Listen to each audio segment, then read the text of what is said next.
Just you not... Gundamn!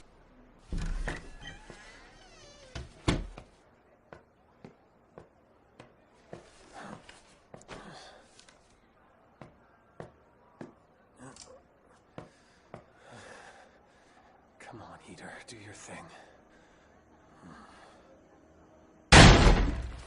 Kept you waiting, didn't I? Not at all.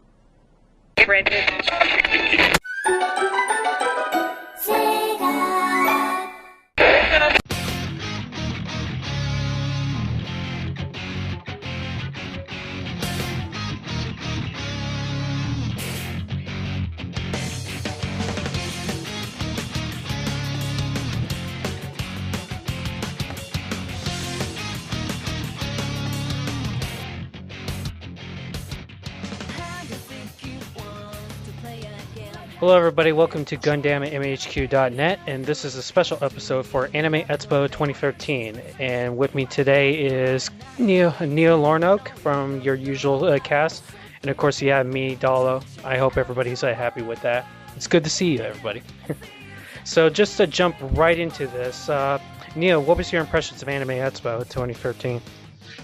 This was my first one to go to. I wanted to go last year, but I did not for some reason. Can't remember. I think I might have had something to do with work or something like that. It was pretty good. We only went on that Saturday, even though it started on Thursday. A little bit different, especially a pretty good turnout considering it's 4th of July weekend. And with the way that 4th of July kind of fell this year, made it, pretty interesting there. And yeah, I thought it was pretty well organized. There was a lot of people there. I think you had mentioned to me off air that they had about twice the amount that they had the previous year when it came to attendance, but it didn't really seem that packed. I mean, there was lots of people there, but you didn't seem like you were shoulder to shoulder with people. You could walk. There wasn't a big issue with getting from one point to the other point. So other than that, it seemed pretty good, pretty well organized, and the panels that we went to were pretty interesting. I found it'll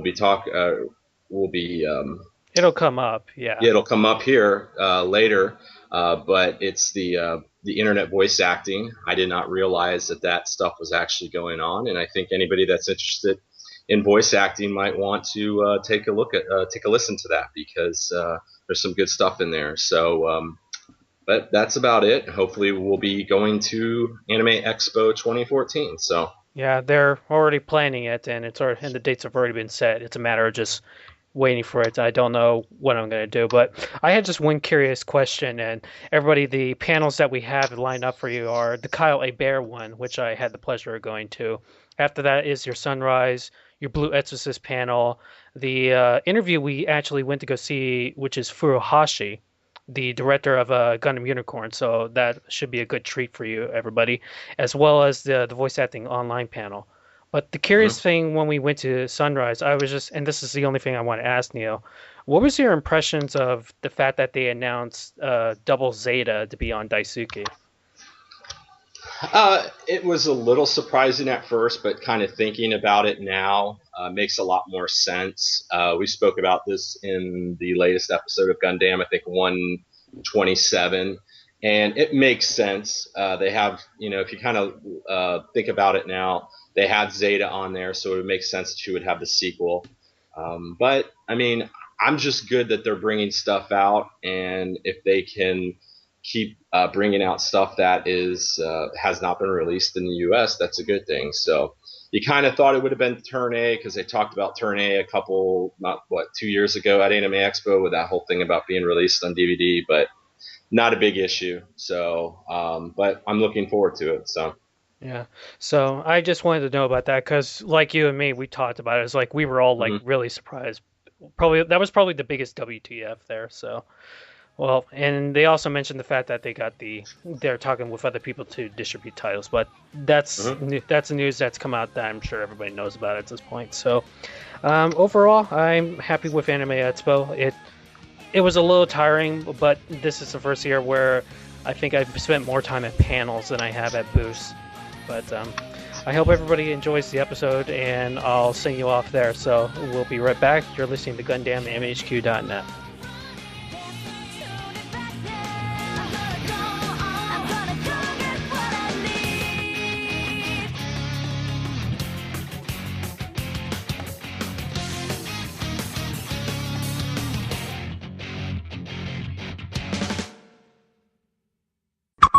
And good at Lagan.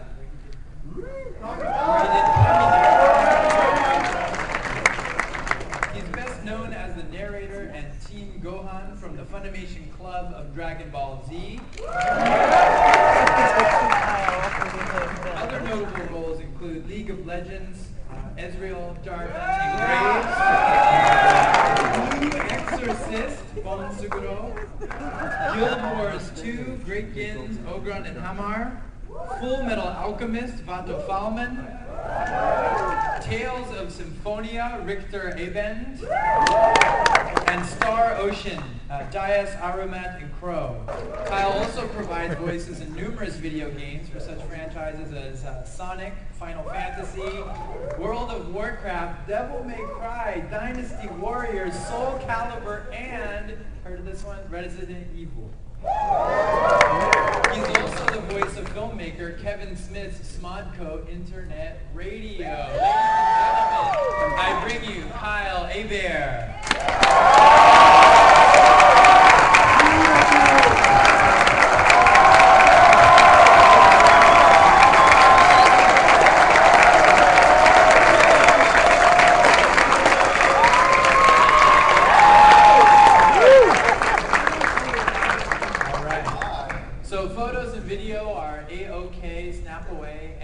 We'll be doing a Q&A if anybody would like to ask a question for Kyle. I'm going to be here with the microphone, so you can bring him on forward and make the line here.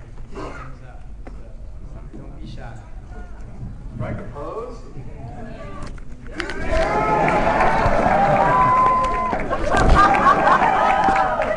Sorry, guys. Fusion? Did you fuse with yourself? Careful, you'll go blind. That's bad. I don't want to sit just yet. I'm old, but I ain't that old.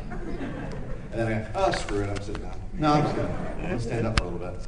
Hi! Hi! Man, here I thought that no one was going to show up because Vic's panel is at the same time. Whatever. But thank you. Vic the sandwich dealer. I'm kidding, Vic. Everyone has people to come to the class. Why am I speaking with an accent all of a sudden? Voice actors are insane, in case you didn't know. Completely off the chart insane. We talk to ourselves. Yep. Ask my daughter, she knows. It's like, who are you talking to? Are you on the phone? Like, no, I'm practicing. Brushing my teeth, like, that's a good voice. Oh, yes, I'll have to use this voice. I mean, it happens. And anyone else, I know some of my friends who are also voice actors in the professional or the amateur world are going, yep, that's me. I talk to myself. Guilty as charged. Guilty as charged, yes. Yep. It's like, and people say, do you need to see a therapist for that? Like, no, because acting is therapy. Whether you get cast or not. Too fun. But anyway, I am, it is an honor to get to come back to AX. I live in Burbank, so it's not like I'm too far away. It's not that much of a drive. But hey, you know, I've got to come and represent my hometown. I've been here for 8 years, and I love it in LA. What's not to love, right? Except the cost of living and traffic and all that. But other than that, I love LA, and I love the opportunities I've been given here. So thank you for coming out to the sport, anime, and manga industry here at AX. Cool. So hopefully we will, even though we're starting late, we'll hopefully end on time and make this work with our little line of questions. So let's get started. All right. What is your most embarrassing line or your funniest line that you ever got to see in an anime? Oh man, embarrassing or funny lines? Gosh. That I remember. Well, I'm senile, so we don't get to keep our scripts. There's a lot of WTF moments when we're recording though, and it's just, because we don't get to practice, we don't get to see our scripts ahead of time.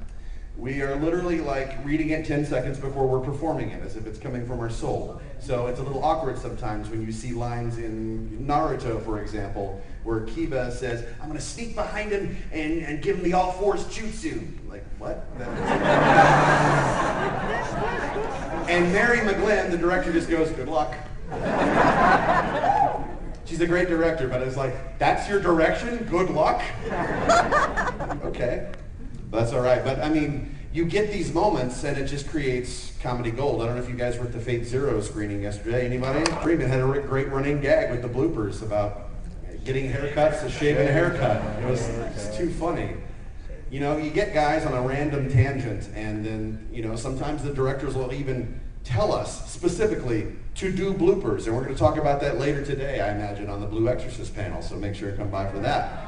Woo! Yeah, wacky dialogue all the time. I'm sorry I don't have a more interesting answer, but yeah. And actually, let me do this, because a lot of people here are getting the view blocked. Can I have the line come this way, guys? Is that okay? Great. I promise this is not beer.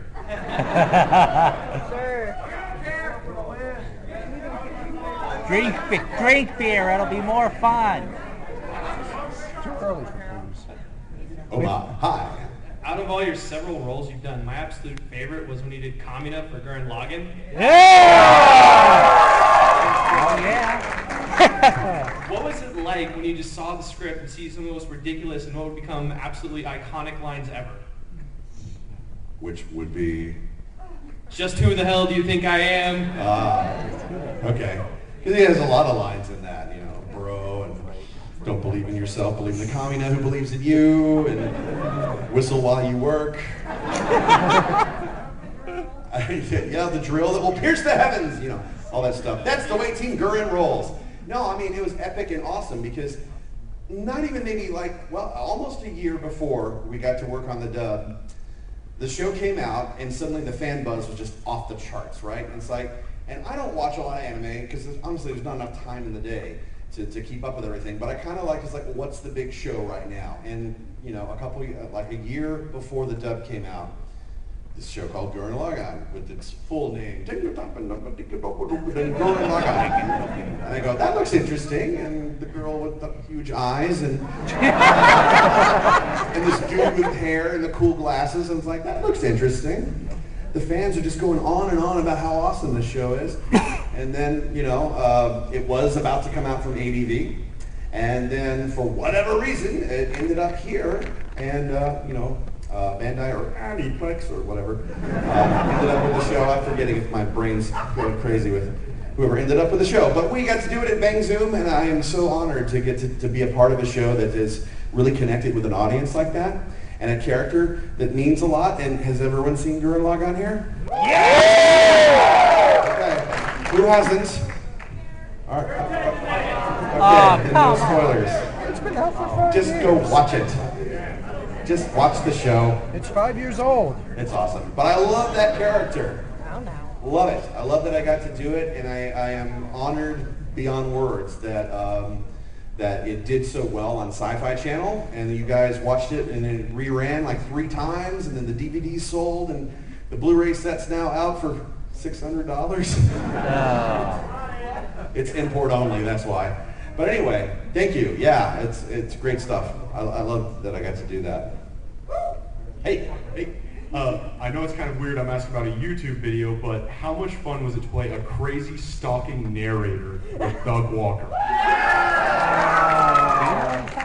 I don't know, let's find out. What's your name? Hi, does Thomas have what it takes to survive Kyle Lager's panel? I don't know.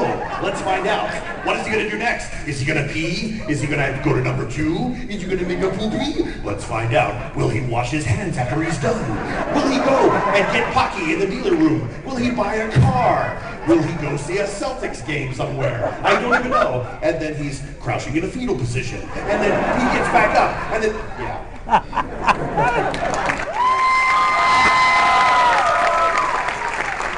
That was an exercise in improv. I was very thankful. Matt Surikhan, like 2 or 3 years ago, Me and Doug Walker are in the green room, and the green room is where the guests kind of mingle away from the con activity and everything, just like chill and grab a drink and soda or snacks and stuff. And he goes, I got an idea for a skit.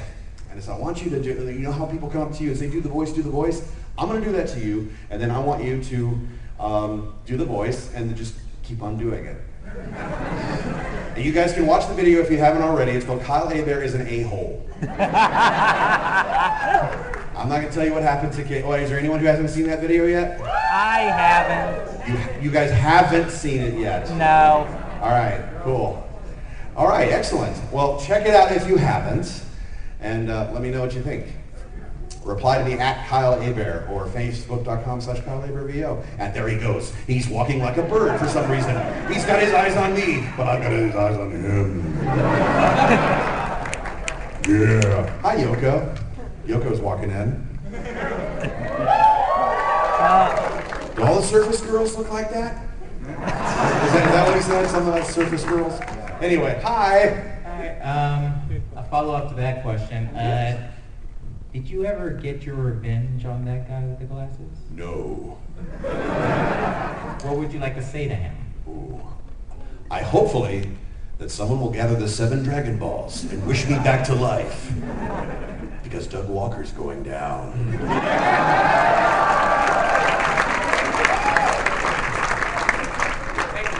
I mean that in the friendliest way possible. Doug, Nostalgia Critic is awesome. Doug is amazing. You guys know that,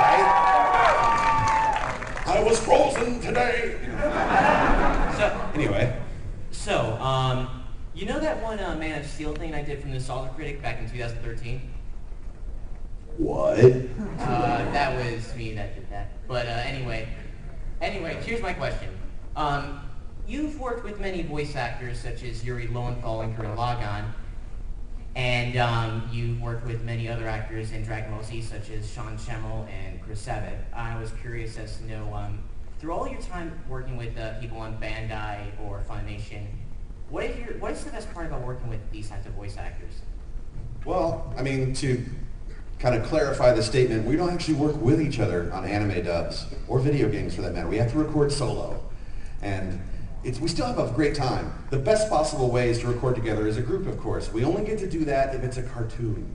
Or if it's what's called a loop group or Walla group, which does all the background sounds, like in a city scene when you see like 50 people going, oh my god, giant robots and monsters, Pacific Rim! Yeah! Yes, Kaiju! Yeah, but that happens. But we only hear ourselves when the final product is, or maybe if the other actor in the scene has already, and we're hearing that in our preview, in our headphones as we're recording our lines.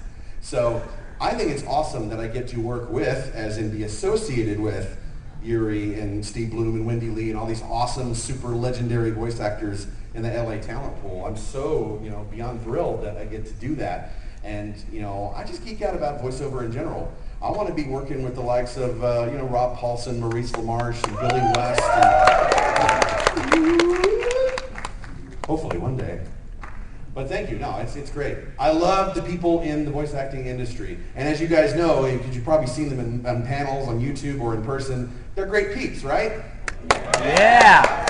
None of this crazy, like, I'm awesome and then crazy movie star diva crap. No, everyone's like really chill and down to earth and like, that's the way it should be.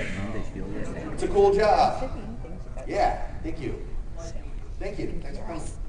All right, 2 things. First off, my friend's over there. She's wondering if you have any food because she's hungry. No. Raise your hand. Oh, okay. But the big one is, last year it was a huge deal when you, Ruben Langdon, and Roger Craig Smith were all announced to be in Wreck-It Ralph. How did it feel to actually get that? Because I remember I was at your panel last year, and you're like, oh, they're probably not going to get us. Yeah. As of AX last year, the only thing out from Wreck-It Ralph was the trailer, which had, the support group with all the Street Fighter characters and, all the villains and stuff. And it's like, man, I hope that Ryu somehow ends up in there too.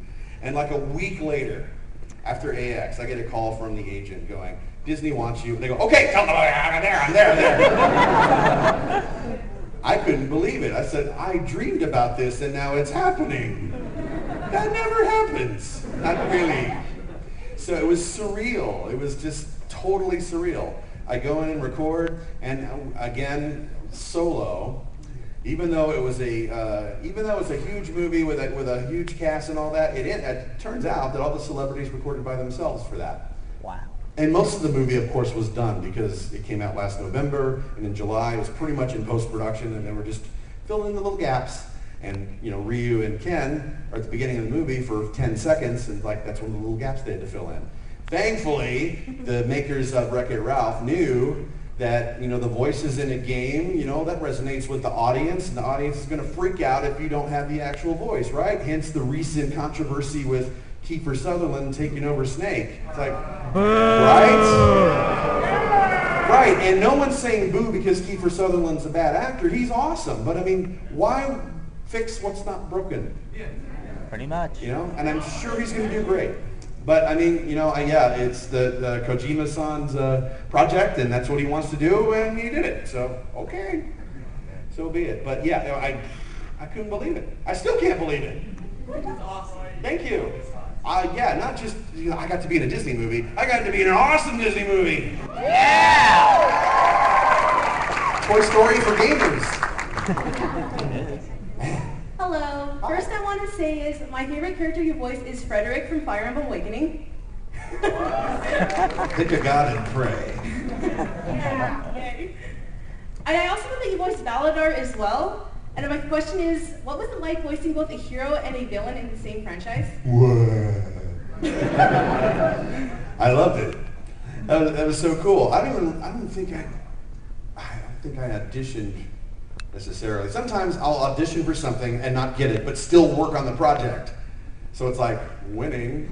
I think I auditioned for someone else completely and then got cast as Valadar, but I got Frederick, or there was some other thing. But the funny thing about Valadar was I go in and they say, all right, he should have a slight Hispanic accent. And I noticed that when I started doing his lines, it sounded like Puss in Boots. See me if you dare. It's like, this is not going to work. And they were laughing and they said, no, let's drop the accent. Let's just go into something like this. And all right, without the accent, oh, yeah. No, it's cool. It's cool when you can play the villain and a hero. So, yeah. Not many people can say that, right? Not many people can, like, I'm the good guy, I'm the bad guy. Woo! It's like, pick one. Like, I didn't cast myself. Thanks. All right, can I say that? I'm totally kidding. Actually, my question is, how was working on Dragon Ball Evolution, and whose idea was it really?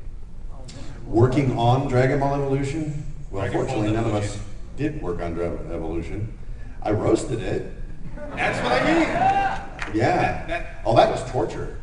That's torture to sit there, because you have to sit there. The Mystery Science Theater method is all those writers have to sit there and study that crap movie over and over and over again and write all those jokes and rehearse it and everything. So I was taking like a QuickTime file version of the movie and just playing every 5 or 10 seconds back over and over and over and trying to write timed jokes. All because a convention in Texas says, we want to invite you and we want you to roast this movie. And I go, all right, I accept your challenge. And then I started writing and it's like, why did I accept that challenge? The movie's just as bad as I thought it would be. Never again. Theaters. Some people did, and they go, I want 90 minutes back of my life. But it made money overseas, and they've apparently greenlit a sequel. Because they marketed it. The folks in the Asian countries think, that's a funny parody. Make more. It would be better off. I know, it's not a parody. If only. But yeah, so there might be a part 2. Are you gonna roast that one? Yeah, you get another shiny example of why anime should always be made into a live-action adaptation. Anyway. Oh well. How's that? Is that good? Sufficient. Sufficient. Thanks. Thank you. Thank you. Kyle, I'd like to say thank you for coming to Anime Expo this year. Thank you. Thank you for coming. I appreciate that. And I've always wanted to know, how many times do people mispronounce their last name on a regular basis? About 10 minutes. Staffers out here is like, everybody line up for Kyle Hebert? Kyle Herbert? I'm sure I'm sexy. Yeah. It's just par for the course, really. It's, you know, I should have come up with a stage name like Jones. Because no one messes that up. Kyle Jones. This is what I get for wanting to do my family proud, right? It's like, look, Hebert made it in the entertainment industry. I'm like, how do you pronounce it? I don't know. So if I ever, if for some reason anime voice actors end up on like talk show circuit or something, I'm not going to correct them. I'm just going to smile and nod. Because you guys know. Yeah. Thank you very much. Thank you. Alright, so a lot of times when watching anime, certain lines will just give me the chills no matter how many times I hear it. Have you ever said a line while recording and just kind of get the chills from it? And like what line? Only if it's really cold in the booth. You know, the most emotional I think I've gotten is twice. There's two shows. In Gurren Lagann, when things get dire with my character, no spoilers.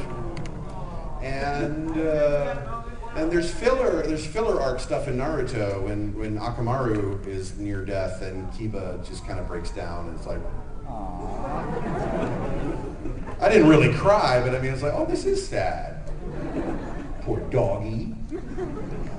So it happens. I mean, some of us, you know, they'll say that I'm really method. I actually think about when my dog got run over and then they start crying. And it's like all that. I've never owned a pet. So I can't relate. But I mean, I know that pets to pet owners are pretty much the same as children. So, yeah, that's happened a couple times. Not that often. All right, thank you very much. Sure, thanks.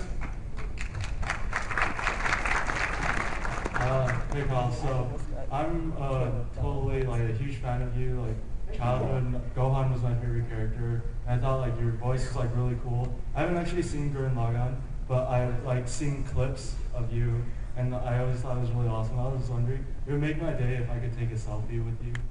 Take a selfie? Oh. Okay. We're gonna do a selfie.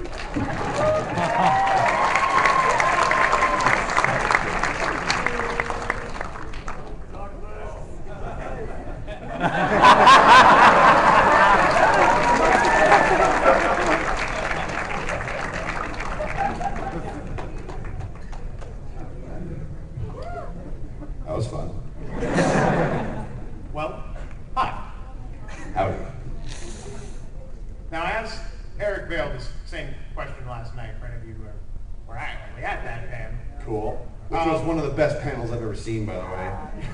If you missed Eric Vale last night, one of the greatest stand-up comedians there is. That dude can tell a story. Oh my God, it's great. You've been around the block in anime a few times. You've done narration to Berserk from Fate Zero. And how many people are watching that dub too? Or is it Berserker? Really? Only 3 people? Whatever. Is there anything that surprises you in this medium anymore? Nope. Oh yes. Oh yes, and can I have your shirt? It's a cool shirt. Oh, you like the shirt? Oh, Yeah. I have a whole wardrobe of these mashup shirts. You know those $10 sites, Ripped Apparel, Yeah. T-Fury, Shirt. You guys need to like subscribe to all of them because these are only ever available for 24 hours. I've never understood why they do that. Maybe it's to avoid a lawsuit. I don't know. But yeah, this is one of my latest ones, and I love it because it's like everyone does a double take. They look at this one and they think it's Red Bull, and then they what? And then they look at my Hadoken shirt, but it looks like Heineken. But my personal favorite, Loki Charms. And they have the sequel, Iron Brand. The first one came out last year, was Thorios. It's clever, it's good stuff. But thank you. Hi Kyle. Hi there. If you could be any one of your characters, who would it be? Okay, be any one of my characters? Yeah, if you have to be them. Well, let's see, who's still alive?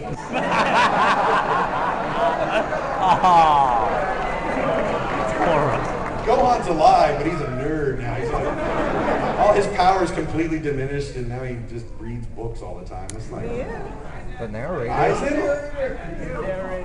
Aizen is like in prison. Why are you get Vegeta? I want to be Vegeta? That's not my character. I have to pick one of my characters? The narrator! Yeah, I want to be the narrator. Actually, yeah. Yeah. I died in the video, but I mean, did I? No one dies in the Dragon Ball universe and stays dead. Duh. Except for Raditz. But I mean, how many times did Krillin die? Oh, let's wish Krillin back. It's like, again, can we wish for something else? Let's wish for something different, like, could Krillin wish for a nose? Krillin wish for some yes, hair. all right. Thanks, Kyle. Sure, thank you. Hey, Kyle, do you mind if I film for personals? Oh. Word, hi. Yes. How you doing? Kyle, my question is, you work with a lot of mainstream companies. Have you ever done anything indie? Have you ever done anything kind of like low budget, low key? Oh yeah, all the time. There's independent stuff out there. I mean, actually, when Riot Games started, now League of Legends is huge, but I had never heard of Riot Games before League of Legends, so I don't know. I mean, there's indie developers stuff all out there. I guess I have a secondary follow-up question. If someone would try to get you to, hire you to do any kind of voiceover kind of stuff, how would they go about doing that? Well, email works. Do you have your email? Go from there. Kyle at KyleHebert.com. Hire me, I'm a desperate whore. Thank you very much. Hey Kyle. Sorry for the kids in the audience, but I'm This is more of a request than a question because a friend of mine couldn't come to AX this year, and I was wondering if you could say Hi Misumi as Kiba. Can you do that for her? If I say what? Hi Misumi. Misumi? Yeah. Okay. Is that high five money? Okay. Misumi. You on? Yeah. Hey Misumi, it's Kiba from Naruto. I know I don't look well, like I lost my hair and gained weight and got older. But really, you should train with me to be Hokage. Bang over fang!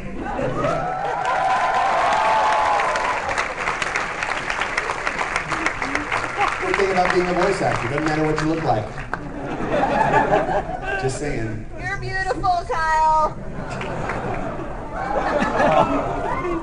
Yes. Hey man, really appreciate all the work you've done for the video game industry, especially for League of Legends. And I just have a quick question. And I've been running into this problem. This is a huge convention, and I keep getting lost. Do you happen to have a map I can borrow? Who needs a map?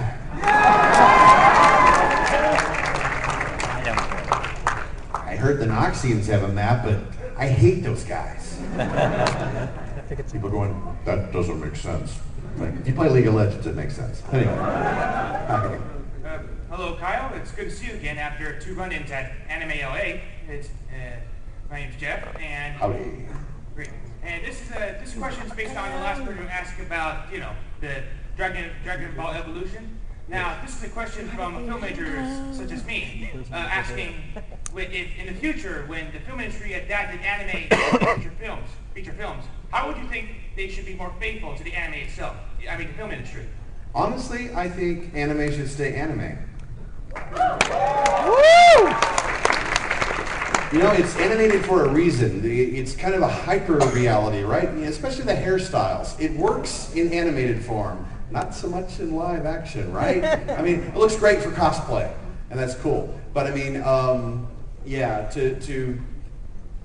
Cowboy Bebop, Keanu Reeves really wants that to happen, and I just really don't.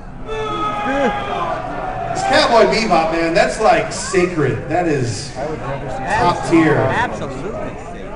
Even if the creator of Cowboy Bebop says, I'm for this, it's like, well, yeah, they're paying you. Of course. And people say, sell out. It's like, well, hey, come on. Who's going to turn down a paycheck? We all got to eat, right? We all got bills to pay. I understand that. But at the end of the day, I think the artistic integrity is totally compromised when you make things like Speed Racer and Dragon Ball and Street Fighter and Mortal Kombat and all that stuff. Super Mario Brothers. It's fun to look at if you look at it as a cheese. It's like, just let it lie. Yeah. So yeah. Airbender will not be spoken of. Thank you, sir. Thank you. Cool. Hi there. All right, my quick question is, what is, out of all the characters you played, which one is your absolute favorite? Out of all the characters? Yeah. It depends on what day you ask me. Here lately, I think it's going to be Ox King. Ox King on Dragon Ball is just completely derpy 24/7. It's just like, he's like, step into a Slim Jim. He's like a really derpy version of Macho Man Randy Savage, right? Oh yeah. And he's just, and I look at him and I just can't stop laughing. Because you look at him and then you hear him be like, ugh. It's like, that guy has a daughter.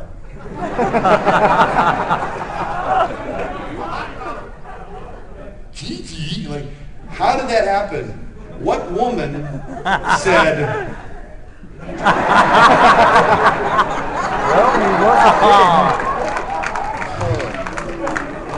Because you don't see Chi-Chi's mom. Was she as big as Ox King?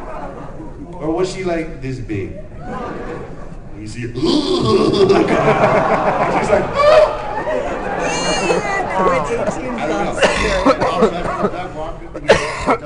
that they actually do make collectible Dragon Balls. They make what Dragon Balls? Balls? They make collectible Dragon Balls. Oh yeah, I signed mini balls this weekend. No, they make, yeah, they make them. So if someone did a skit where they resurrect as Dragon Ball, they could just use those. Yeah, they're collectible. They even make plushie ones too. Thanks. Yeah. Hi, I'm Dakota. A little bit of Europe up here. First off, my favorite character you play is Hebert. Fox and Hound, I ship it. You know, to have your chance, you lost it. My question I want to ask you is, as far as the villains you played, concerning Bleach, how did you feel about being a man whose ultimate form was a giant, pretentious butterfly? What? I didn't hear the last part. Giant potential what? Butterfly. Pretentious. Oh, butterfly. Yeah, butterflies him. Yeah, that was the greatest joke ever. And then when he started converting into a chrysalis form, I thought he looked like Deadpool. And so I just expected him to start talking to the camera and ask for a chimichanga or something. But no, I mean, it's cool. It kind of reminded me of the Dragon Ball Z days where, like, you know, Frieza would take multiple forms or Cell would take multiple forms. It's like, why not Aizen? Why not? He's been sitting on his pimp throne for hundreds of episodes, like, using his phone sex voice, like, ah, yes, I will destroy the world. What are you wearing? It's like, okay, I'll get up. Transform! Jazz hands. What I wish would happen, and I know Bleach is over in Japan, and you know spoilers, but what I wish had happened is that Aizen breaks out from being imprisoned and then starts bursting into song while he's juggling cats and then decapitates Ichigo. Evil wins. It could happen. It could happen. Thank you. Sure. Hey, creative editing. Okay, so out of the variety of moves that you shouted out in your days, from Giga Drill Break to Metsu Hadouken, what was your favorite that you ever shouted out? And can you shout out that specific move? Wow. I kind of like some of the Great Saiyaman stuff from Budokai 3. Justice Kick! Justice Punch! And my favorite line ever from Great Saiyaman is actually from that game where he says, I'm gonna beat some fashion sense into you! Would love to, I wish that were in the show. Thank you very much. Sure thing. Hi, big fan. I have one question and then one request, if you would. Yes. First the question, out of all the roles you played, what would you say is the most physically taxing, like on your voice or body or like What was the most physically difficult one to do? Well, you know, I blow my voice out whenever I have to scream for hours on end. That's just true of any actor on any project. But I remember blowing my voice out on Street Fighter because it just makes it like, oh, Hadouken, Hadouken, Hadouken. And it happened also, I was unnamed characters, various soldiers and stuff on Red Faction Armageddon. And there was this god-awful Watchmen game that tied into the movie. I screamed for 2 hours at the top of my voice. And, you know, I sounded like this at the end of the session. And, yeah, talking like the Godfather, like, make it off. So it was a little disheartening and annoying that I had sessions the next day and I had to call up and cancel. And I said, I had no voice. So now that I know, I had to learn the hard way. It's like if you're a voice actor and you have to scream on a video game, ask them to schedule you on a Friday so you can heal. But no, mine was like Monday morning, 9 a.m. Oh, shame, regret, and then the check came in, and I go, oh, it's okay. All right, and the request is my friend's dad is a big Street Fighter fan. Yeah. I was wondering if you could maybe challenge him to a fight as Ryu, something like that. Okay, what's his name? His name's Chris. Okay. Chris, this is Ryu from Street Fighter. I challenge you. The answer lies in the heart of battle. And all that stuff. Thank you very much. You're very true. Thanks. I wish Ryu had a sense of humor. He just wants to beat up everybody that mispronounces his name. Because for years people thought, it's Ryu, and it's a Hadouken. It's like, okay, Capcom hired me, and they told me how it's pronounced. It's Ryu and Hadouken. I'm just doing what they tell me to. If they say Ryu is pronounced peanut butter, I'll go, peanut butter. Who do you voice on Street Fighter? Peanut butter. And what's his signature move? Peanut butter jelly time. Voice actors ain't stupid, man. We need to work, and we're whores. And, you know, and when they tell you to do it, you got to do it, even if you don't agree with it, because they're paying you. Yeah. Hi. First of all, I love your duck face. So many women just instantly went. Right. Second, after your role with Dragon Ball Z being called back for video game after video game and movie after movie, what was it like? Well, I like it, you know, every time, the first time we finished episode 291, many years ago, when the dinosaurs walked the earth, we thought, first when we were recording it, we thought, this thing's never going to end. And we kind of wanted it to end, and then it ended, and we kind of were bad, like, I wish it weren't over. It's like, there's nothing else to dub, man. We finished all the movies, we finished the show, and then a year or two passes, and Funimation goes, okay, now we're going to go back and do it uncut. Like, oh, more DBZ. And it's like a new game every year. It's like, all right, new stuff. I wish the games would come up with something beyond the Saiyan saga and just the same old retreads. It's like, let's have fun with all the possibility. You know, there was some fusion characters that had never been seen before, but it's like, let's keep going. Let's see some new things that you never saw in the show. And I keep waiting for the video games to do that. Hopefully they will, because they keep selling like hotcakes, except that Kinect game. Serves them right. They recycled the footage and the fight sounds. Wow. To save money. Oh. Not cool. Oh well. I know. Thank you. Yeah, sure. Thanks.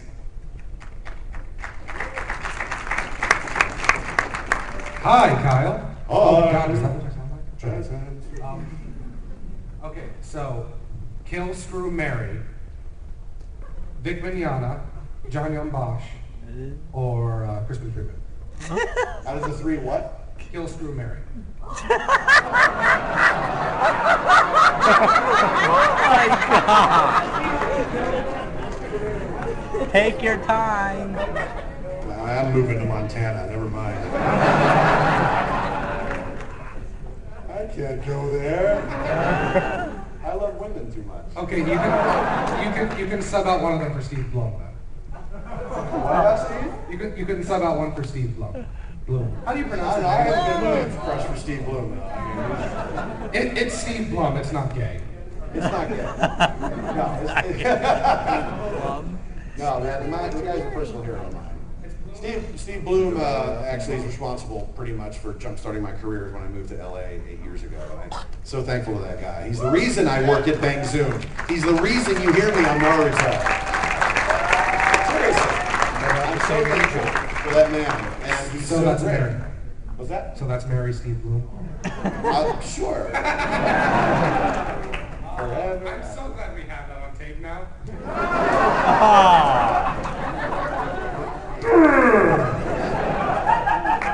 Fair enough. Love you, Kyle. Love you. I really like Lorrnoke's voice that he does too in Gurren Lagann. I thought Spike Spiegel was the epitome of manly man. No, it's Lorrnoke. Give it a manly twist. Okay, so you doing Kamina actually inspired me and about 4 of my friends to follow our gut and just chase our dreams, and we are actually living our life right now. We're enjoying everything. We love our jobs. We love our families. Just everything's going good, and we didn't have any confidence before Kamina. So thank you for doing that voiceover. Wow, thank you. I am personally a craftsman. I've been experimenting with PVC to make con-friendly swords that look realistic. This is my 100th sword, and I was wondering if you would accept it. Whoa. Really? You want to give me your sword? Yeah. Man, wow. Dude, come back here, come back here, come back here. Thank you very, very much. Wow.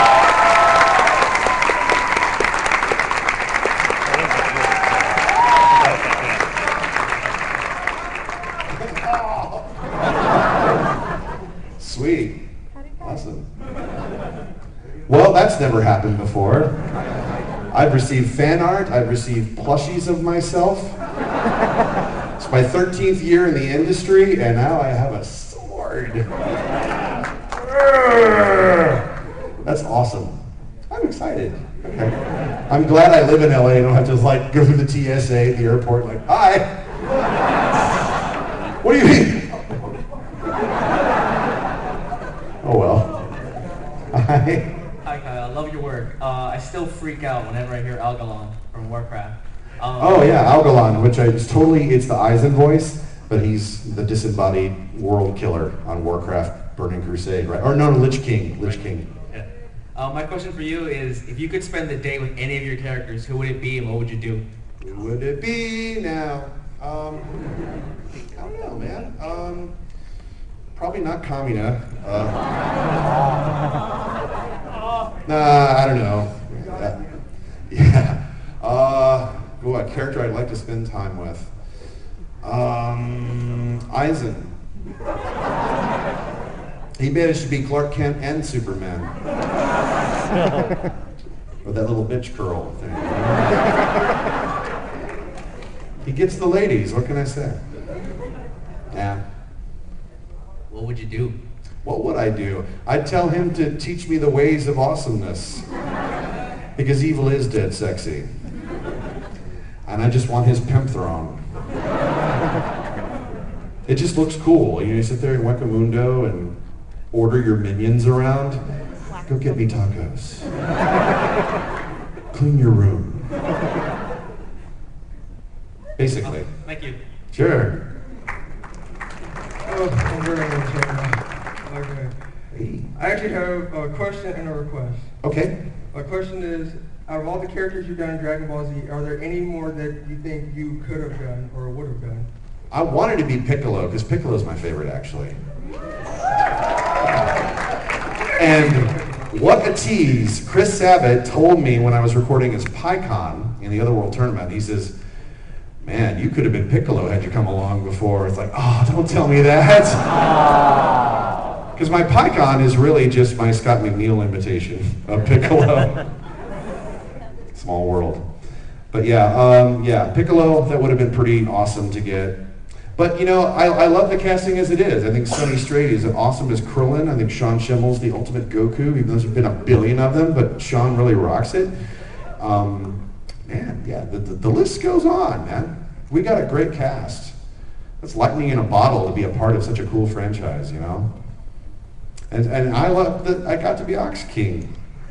He's not the biggest character, but you know, I saw at least one cosplayer this weekend as him. He goes, "Hi, Ox King." I go, "Hi, me." I tried your helmet, and I did. It was great. And the one request. Yes. Could you say your favorite line from Gurren Lagann? Who the hell do you think I am?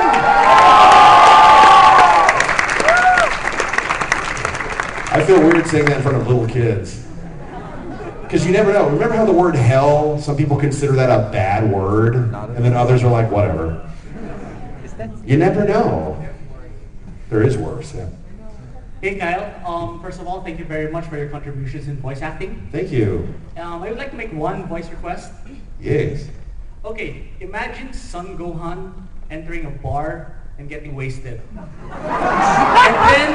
and then he accidentally fuses with Lindsay Lohan, and then they become Lindsay Gohan. And now, can you please do a Lindsay Gohan Kamehameha?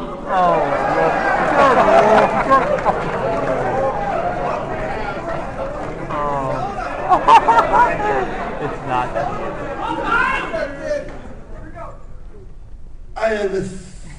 I'm a Super Saiyan, right?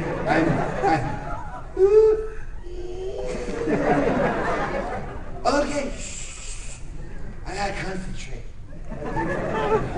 Fight you, I'm gonna kill you, but first we'll buy you a beer. I'm Lindsay Gohan.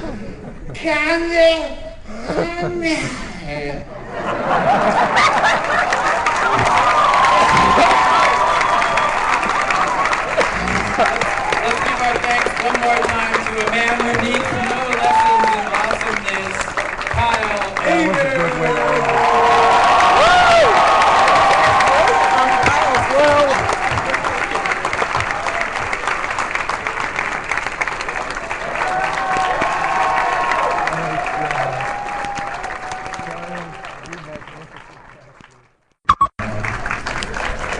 So we're going to get started soon. I know people are still walking in, but we have a medium to long presentation for you guys outlining Sunrise's titles.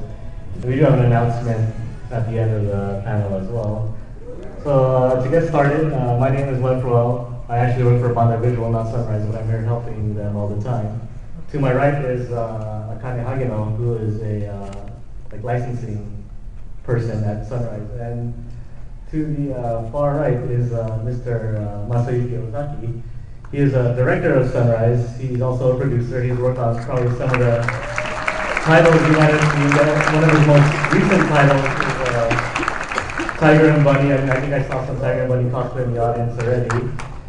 He's worked on Tales of the Abyss, Battle Spirits, Keroro Gunso, which I'm sure some of you have seen, Battle Spirits, Inuyasha, Gintama. So, to get started, we're going to go straight into our recent productions, starting off with Tiger and Bunny.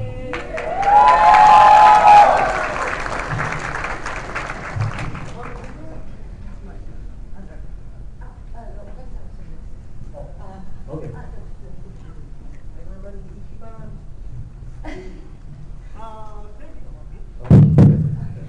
Hello. Thank you for coming our panel. Such a lunchtime. Maybe you are hungry. Okay. Please be patient. Only 1 hour. And I'm very happy to return to LA in AX again. And so glad to have our panel and to introduce our brand new lineup titles this time. Okay, let's start from Tiger and Bunny.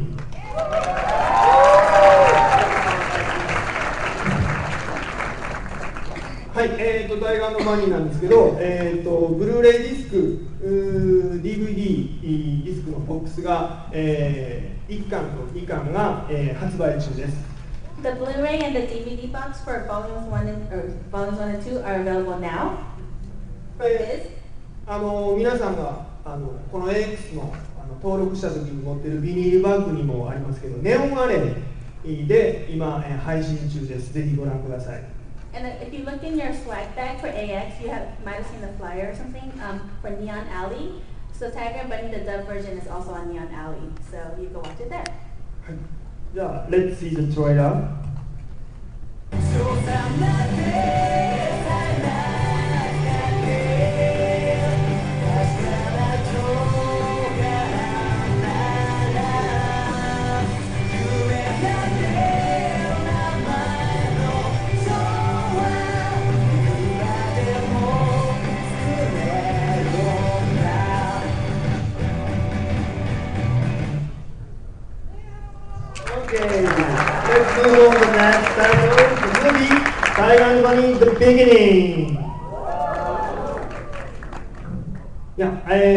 ネオンアレイで、ついに来月の12日から、配信がスタートします。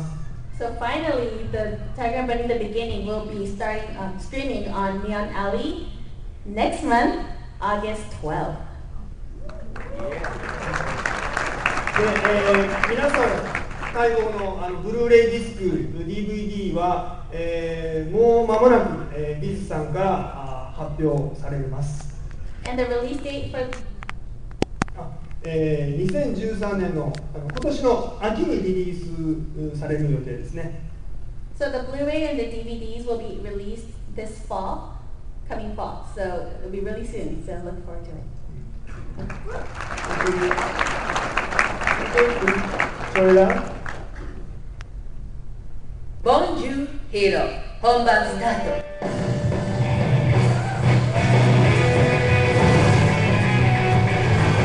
他のヒーローの状況を把握しておけば登場パターンが被らず番組で目立てます。くだらねえ。俺たちヒーロー平和を守れる。それでいいんだろ。一人きりでもみんな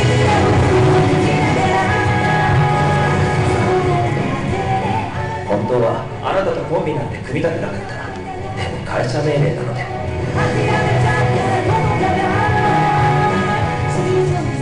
僕の言う通りに動く約束ですよ。お前にヒーローってやつを見せてやる。劇場版タイガー&バニー The Beginning。Next title. Lives of High School Boys。この作品が今映ってすごい拍手なんでびっくりしました。I was actually really surprised when the screen came up and everyone cheered.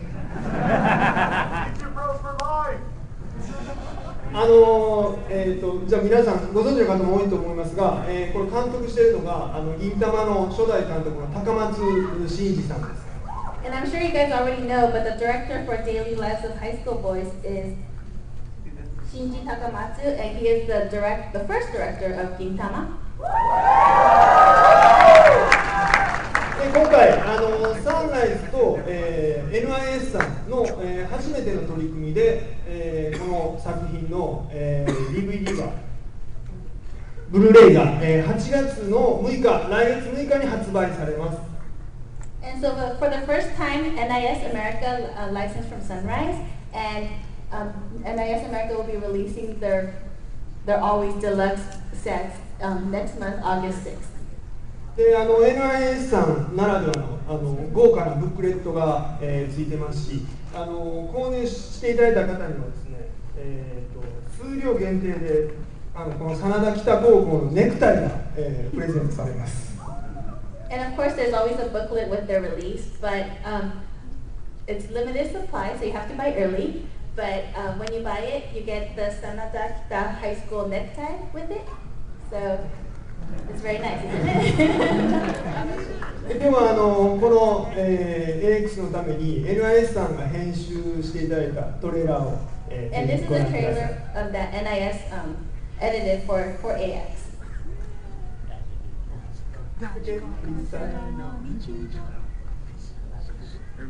男子高校生の日常。も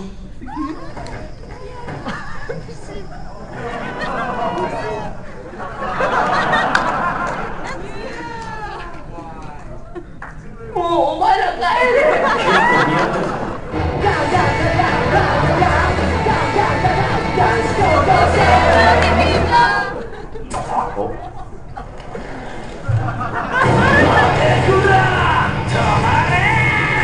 ちょっと自転車借りるぞ。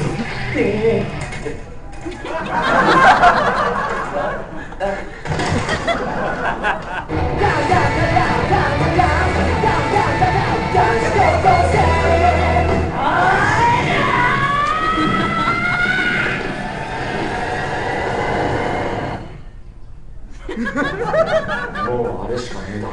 ぶつけて落とすか。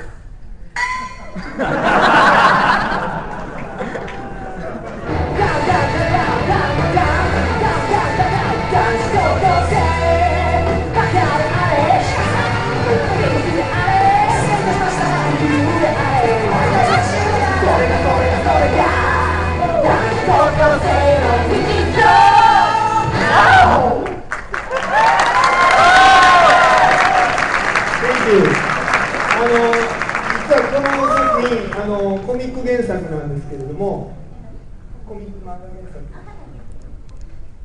So this I think you already know, but this is based on a manga.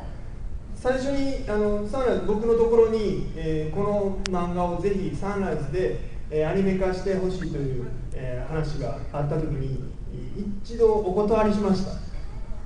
Actually, so when they said when they came to Sunrise saying like actually we want to like make an anime series of this manga, I said no. あまりにもバカバカしかったので。Why do you ask? Because it was so stupid. まあサンライズはガンダムとかを作ってますし、ちょっと毛色が違うかなと思ったんですが、ただまあ僕の中で、まあ、銀玉の高松監督がもし監督を受けてくれるんであればすごくやる価値があるかなと思って、チャレンジします。So when because when they first came to us, like like Sunrise, come on, we make Gundamn, come on, right? So it's a little different taste from what we do, but I thought that maybe if the Gintama director, Mr. Takamatsu, directs it, then he'll do a good job. So we went for it. で高松さんに相談したところ、まあ、呼んでいただいて、あまりにもバカバカしいので受けましょうと。やりましょうと。So when I went to Takamatsu and said, "Would you be interested?" He's like, "Wow, it's so stupid.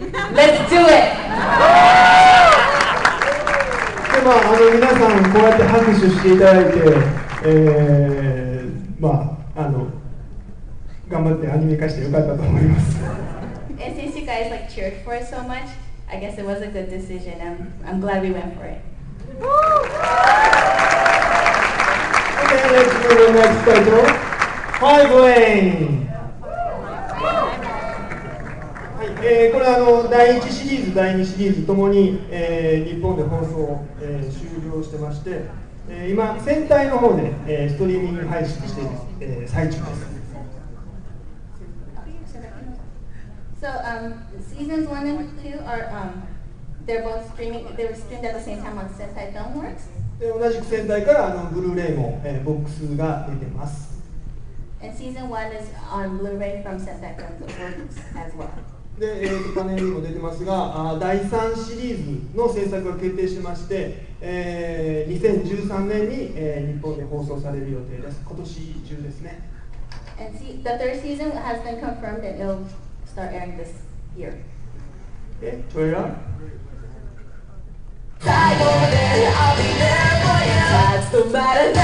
You hide like you are. Never know. You never know what to stop to see. You're gonna need my ear. I can't keep you looking at the ear. Now you gotta move on. So make it out. You keep it like you got. You know, just take a time. Next title. In Poison the Middle World. すごいですね。今月の2日に、セカンドシーズンのブルーレイボックスが、戦隊から発売されました。So just a few days ago, I think, right?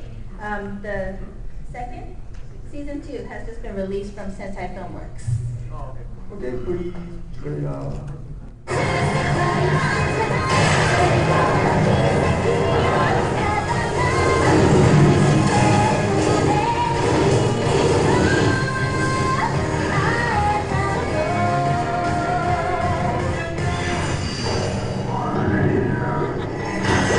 境界線上のホライゾン2。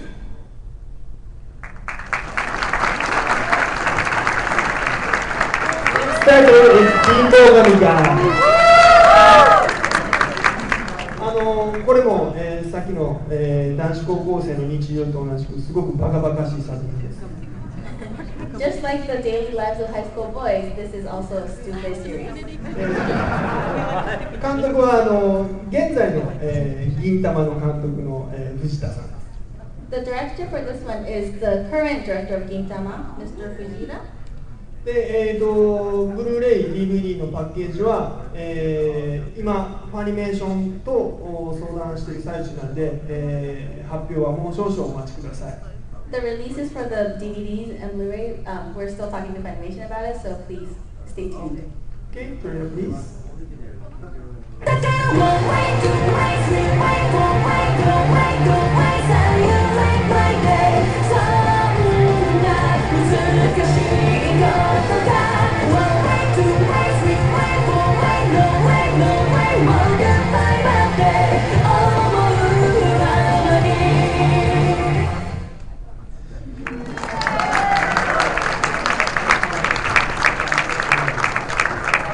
Now we're going to go over some of the new lineups of Sunrise product release, starting with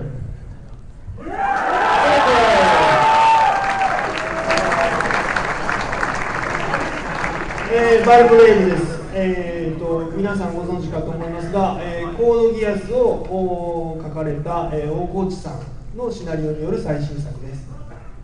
So that Brave, I don't know if you guys know, but the series composition is done by the famous person who did Code Geass, Mr. Okoji. サンライズとアニプレックス・オブ・アメリカさんが、初めて共同で、組んだプロジェクトです。So for the first time, Aniplex licensed from Sunrise for this series, so it's a big deal. で第1シーズンは、ちょうど放送が終了してこちらでも配信が終了しました。And the first season just finished airing. Did you guys see it? Yes. Thank you.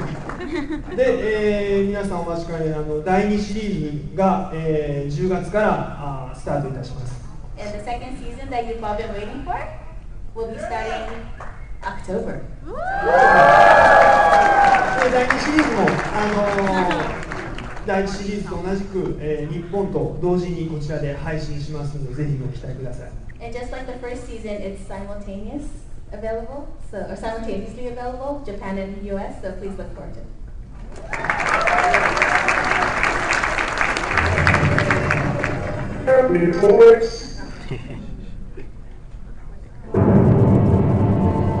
お前の後ろに答えはある。答えは僕の後ろに。僕は勝ったり負けたりそういうのがない世界がいいな。お前が戦いたくなくても向こうが殴ってきたらどうする。本気で勝とうって思ってなかったでしょ。よくわかってるんですね、彼のこと。どうなってんだよこれ。どうしやがっての。つくづく平和ボケだな。接触は最低限にするべきだ。これで拡散。敵戦力の無力化を完了。バルブレイクを奪還しよう。譲れないなら戦うしかない。譲れない。だから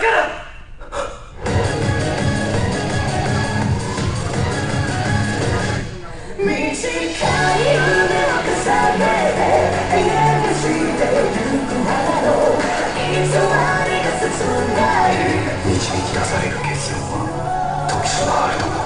約束したんだ。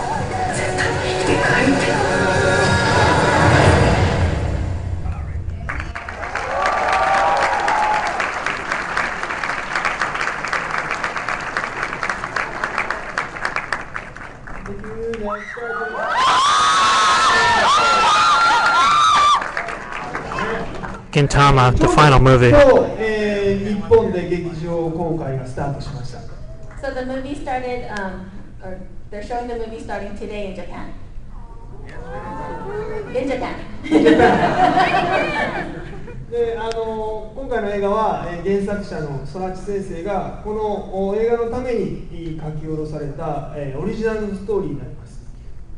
So the plot for the movie is written by the manga author himself, Mr. Sorachi. He wrote it out just for the movie.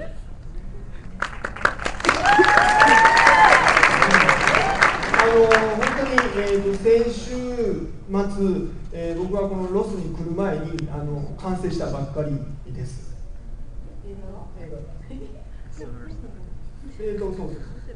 So actually, okay, last weekend, just before I came to Los Angeles, they finished the movie. And then they're showing it today. What? That's really possible in Japan.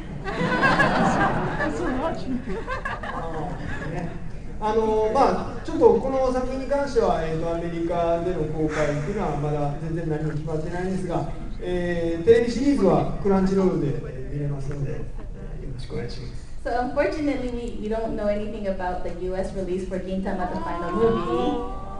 Sorry. But the TV series obviously is on Crunchyroll. Bring it back. Please watch it, please. 新薬紅桜編より3年、今度は原作者空知秀明書き下ろしによる過去から連なる完全新作エピソード、劇場版銀魂完結編、よろずやよ永遠なれ、アニメ銀魂の幕引き、とくと見やがれ。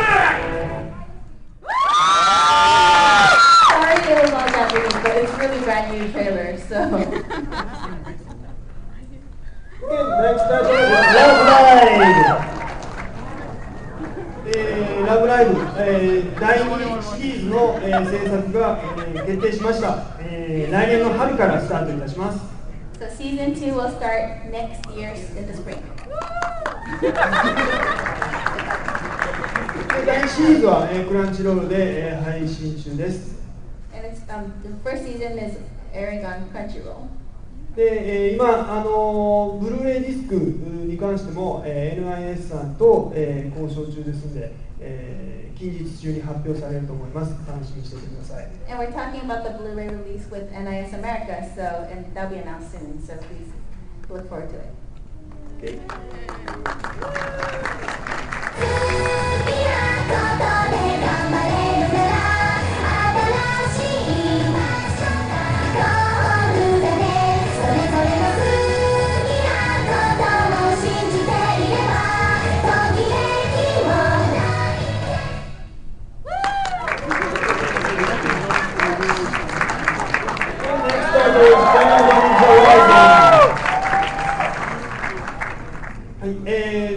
劇場公開が、もともと今年の秋を予定してたんですけども、ちょっと延期しまして、来年の2月に公開が決定しました。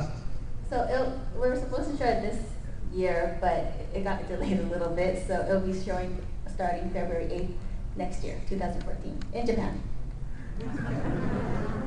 ただ、ザ・ビギニングもそうだったんですけど、このザ・ライジングもできれば皆さんに、日本の公開からそんなに時を置かずして見ていただきたいので、今ビズさんと相談中です。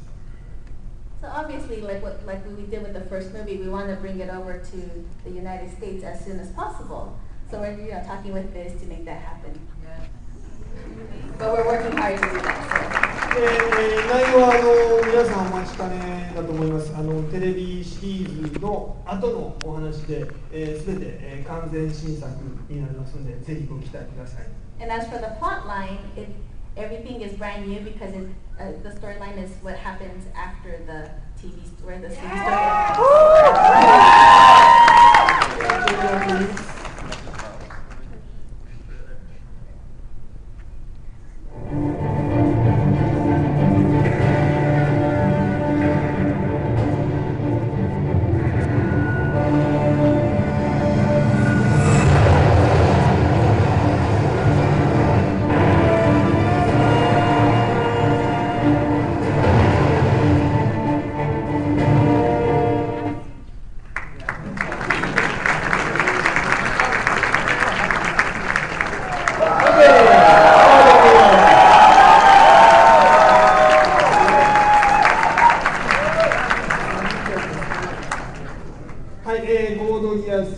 です。監督は皆さんご存知かと思いますが、エスカフローネの茜監督です。So the director, you might all know, but it's the director of Escaflowne.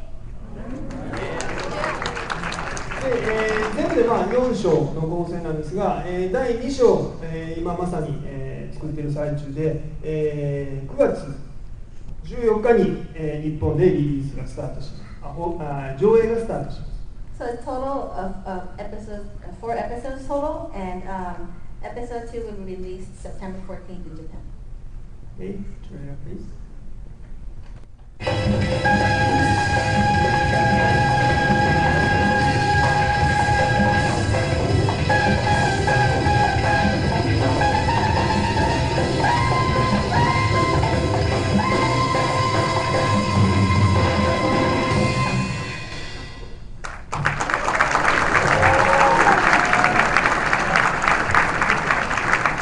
Next, we're going to start going into the world of Gundam. Obviously, many of you think I know we premiered, we showed episode 6 of Unicorn yesterday. I hope many of you guys saw it. But for some people that have not been introduced to Gundam, we have a clip that we've been showing through many conventions that will introduce you to the world of Gundam, so please enjoy.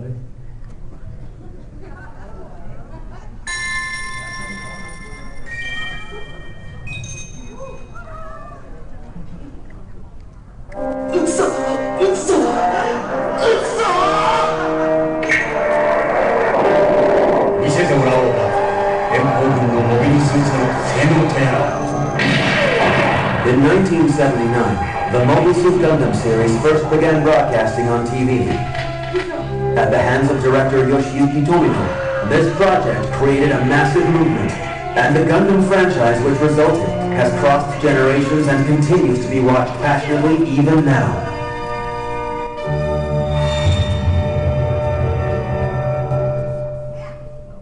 The Gundam series depicts the wars created between fellow humans and the realistic and profound drama that is born from it. The series introduced the new concepts of highly detailed, state-of-the-art scientific technology and robots called mobile suits, which are depicted strictly as weapons.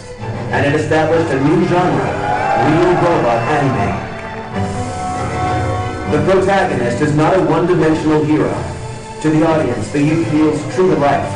They suffer through war, and as they struggle, they mature. This process is a crucial story element in the very first Mobile Suit Gundam series, and in many series that followed.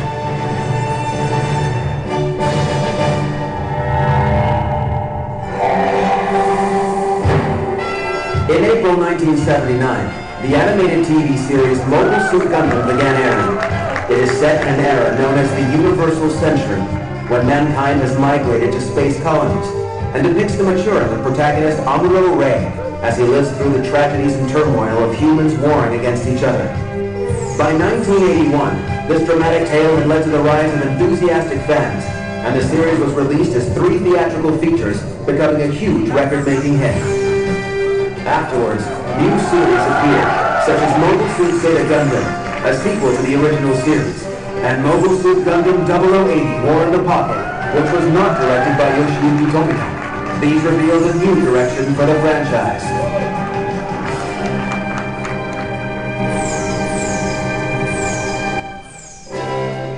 Building on the appeal of Mobile Suits, Mobile Fighter G Gundam focused on hand-to-hand combat, and Mobile Suit Gundam Wing brought in a new level of female advantage with attractive male characters.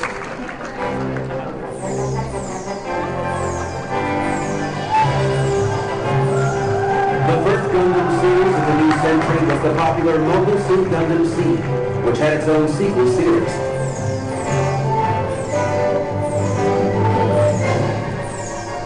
The Mobile Suit Gundam 00 series became a huge hit on TV and led to the production of a completely new theatrical movie for the first time in 19 years. One after another, these and other series were created, often taking place in their own independent universes. And in 2010 came Mobile Suit Gundam Unicorn, an original video animation returning the stage for the Universal Century once again, and released in multiple countries simultaneously. It's not just old-school Gundam fans, but people who had never experienced any Universal Century series as it aired before, who are now having Gundam history emblazoned into their hearts. and the torch of that history will now be taken up in our latest project, Mobile Suit Gundam Age. When telling a Gundam tale, there is always one other indispensable protagonist, the mobile suit. The franchise has amazingly featured over 400 innovative designs in total, along with detailed weapons and other elements.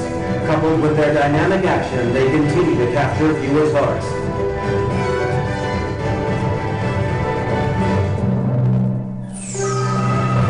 The identity of a Gundam is established by its tricolor coloring and by its V-shaped antenna. While those traditions are followed, new designs are also adopted and varied, and daring forms are consistently being created, capturing viewers with fresh visuals. 30 years of history. The Gundam series even now sends dreams across the world and continues to be loved. Join the new Gundam generation.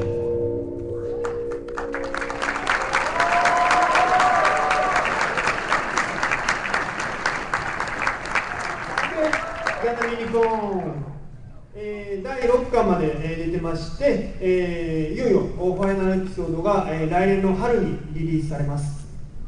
So we have released up to 6 volumes, and finally the final episode, episode 7, will be released spring next year.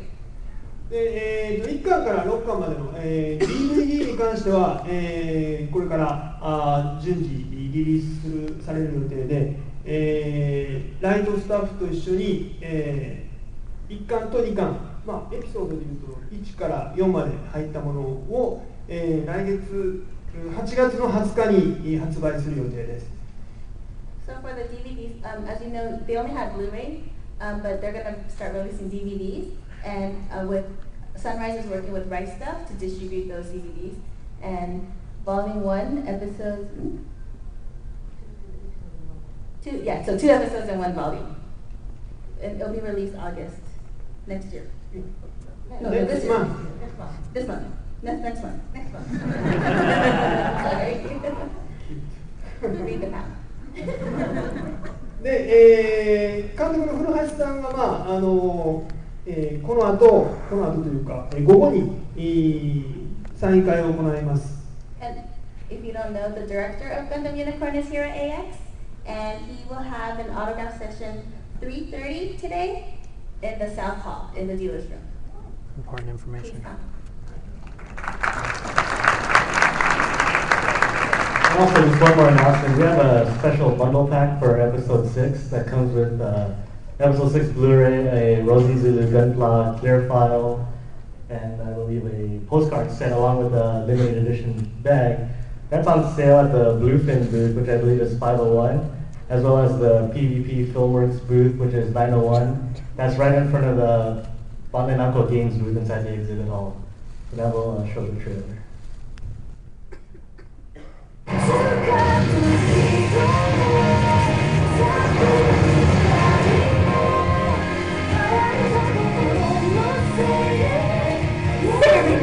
Are you still a prisoner of your past?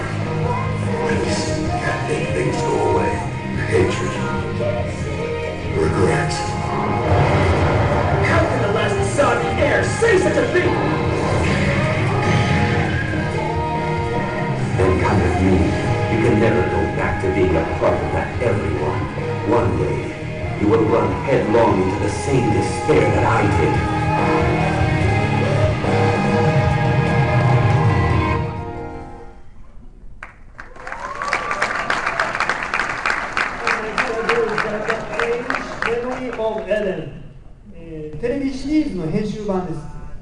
So this is the abridged version of the TV series. で、テレビシリーズは、近日中に、ガンダムとインフォでも、配信される予定です。And it will be released on Gundam.info in the United States. Or North America. Canada next.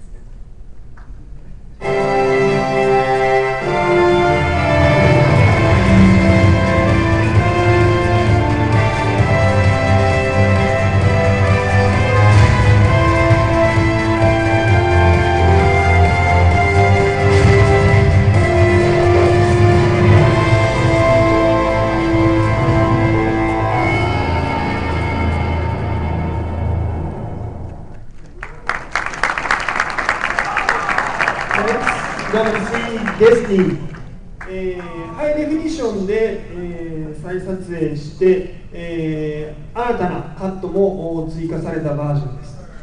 So this is the remastered in HD version, and there's also new scenes too. So. で現在、Gundam.info で配信中です。ぜひご覧ください。And available on Gundam.info. Please check it out.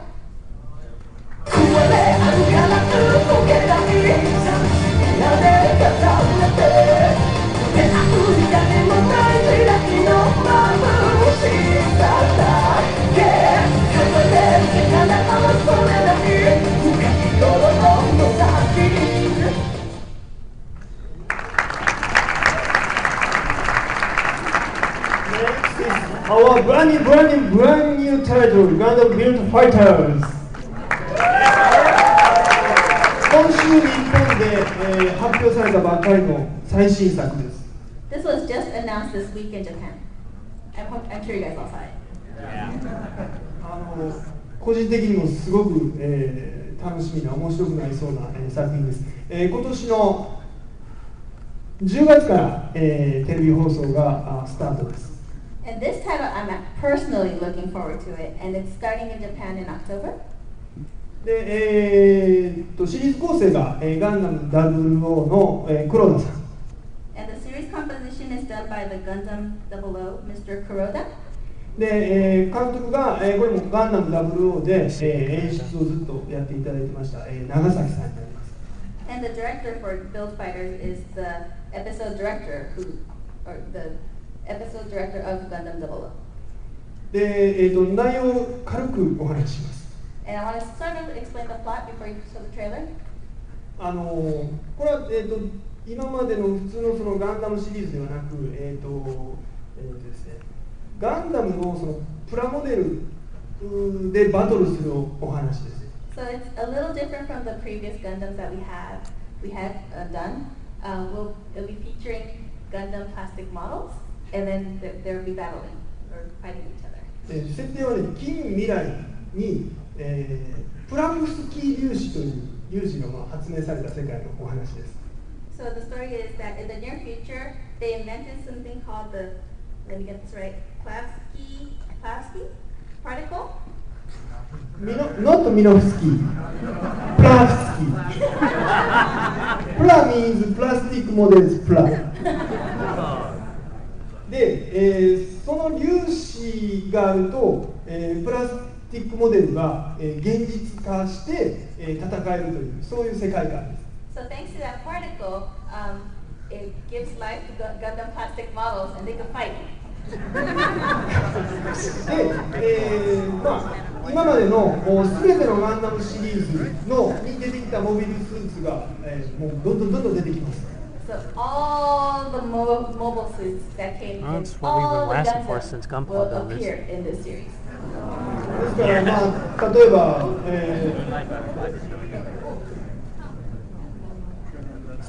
ストライクフリーダムとズゴックとかが対決する可能性もあるわけです。So you can see a battle scene between Strike Freedom and Zugok. 脚本は一見にしかずなのでトレーラーをご覧ください。Anyway, just please look at the trailer. The trailer's in Japanese, so I'm sorry. Please set your GP base. Plavsky particle spring start. Plavsky 粒子。10年前に発明されたこの粒子はガンプラの素材となっているプラスチックのみに反応する。外部から粒子を流体的に操作することで普段は動かせないガンプラに命が吹き込まれる。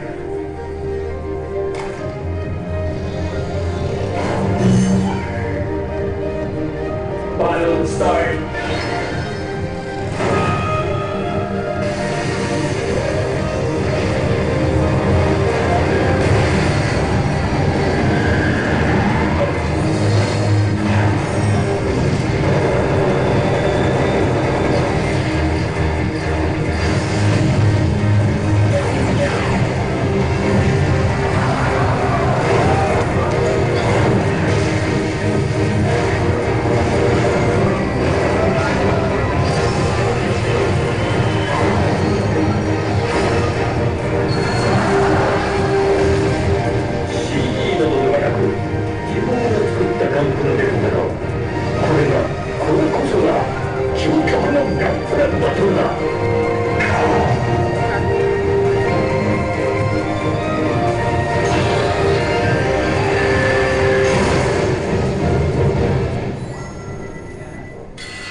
配信のプロモーションビデオで。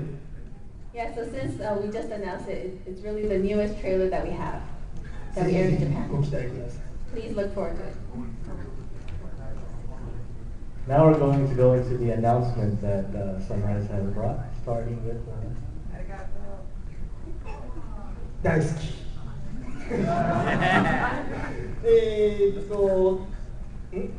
そうですね。このプロジェクトはですね、実は日本の、大手、のアニメの会社が、共同で、立ち上げたプロジェクト会社です。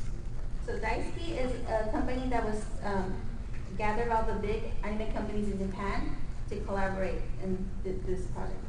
サンライズだけじゃなくて、東映アニメさんとか、アニプレックスさんとか、トムスエンターテインメントさんが共同でやってます。So there's, in addition to Sunrise, there's Aniplex, Toei, Tom's, etc. で、サンライズ作品に関しては、現在ガンダムシードと、ゼータガンダムを、配信中です。And currently, in regards to Sunrise titles, there's Gundam Seed and Zeta Gundam shown on Daisuki. で今日世界で初めて、次のタイトルを発表します。And for the first time, we'll announce this title. ダブルゼー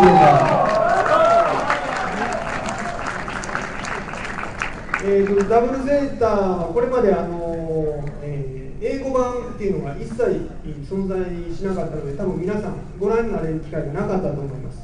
So there was never an English version of Double Zeta, so I'm sure you guys never got the chance to see it. で、今回この大好きで配信するために、今まさに、ローカライズをしている最中です。And we're currently working on localizing it right now for Daisuki. で、もう間もなく、多分来月ぐらいには詳しい発表ができると思います。I think we can get more information by next month. Okay.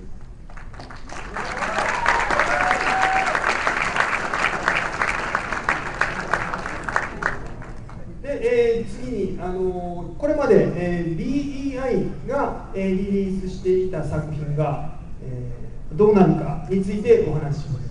Now I'd like to talk about what the what the titles that we used to distribute through Bandai Entertainment, how we're going to distribute. バンダイエンターテインメントが事業を、取りやめて、皆さんここにあるような作品がどうなるか心配されていると、思うんですが、現在ファニメーションさんと、戦隊さんと、交渉している最中です。So I'm sure you're all wondering what happened to all these titles, the great titles that Bandai Entertainment used to release to you guys, right? So almost all of the titles we're talking with Funimation and Sentai Filmworks to try to get it back to you guys. So you're working with Sentai and Funimation to distribute those titles. ちなみにどの作品をリリースしてほしいですか？ Which title would you like to see the most?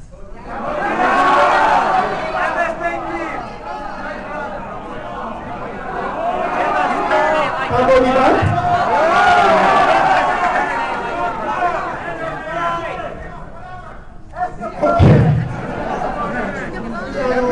ニメーション戦隊と話して皆さん今名前上がったタイトルがなるべく早くリリースできるように、頑張ります。So we'll talk to Funimation and Sentai and hopefully tell all the titles that you guys mentioned and try to bring it back to you as soon as it's possible.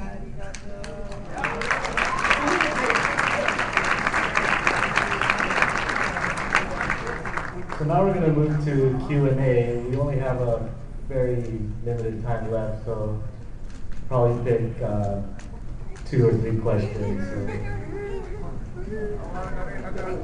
I'll pick you with the black. Yes. Oh, a microphone is coming to you, so. It's right here. Sorry? Yes. Okay. Hi. Oh, is it on? It's on. Hi. We're just wondering, is there any new plans for the Gintama anime, the new season?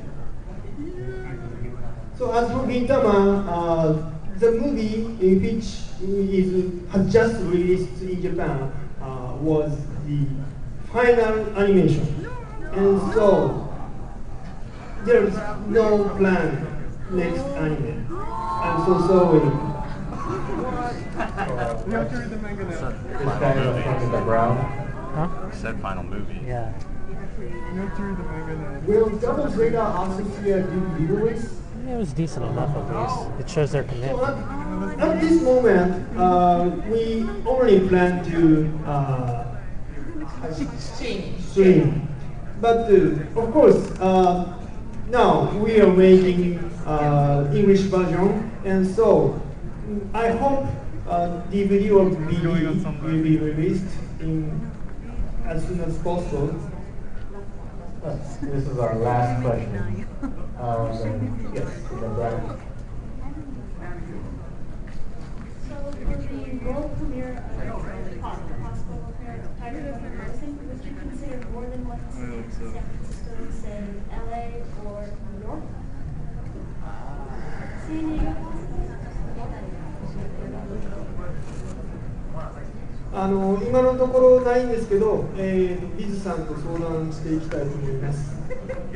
Yeah, actually, like nothing is planned right now, but we're talking with Viz to see if we could release it. First of all, like have that premiere, world premiere, and to add more cities. So nothing's definite now, but we're trying. So thank you all for coming, and we hope you have be sure to check out the dealer room to get the special back. Thank you. Oh. Do you have a special Johnny on Gosh version that's like not trademarked? It's Morphin' time!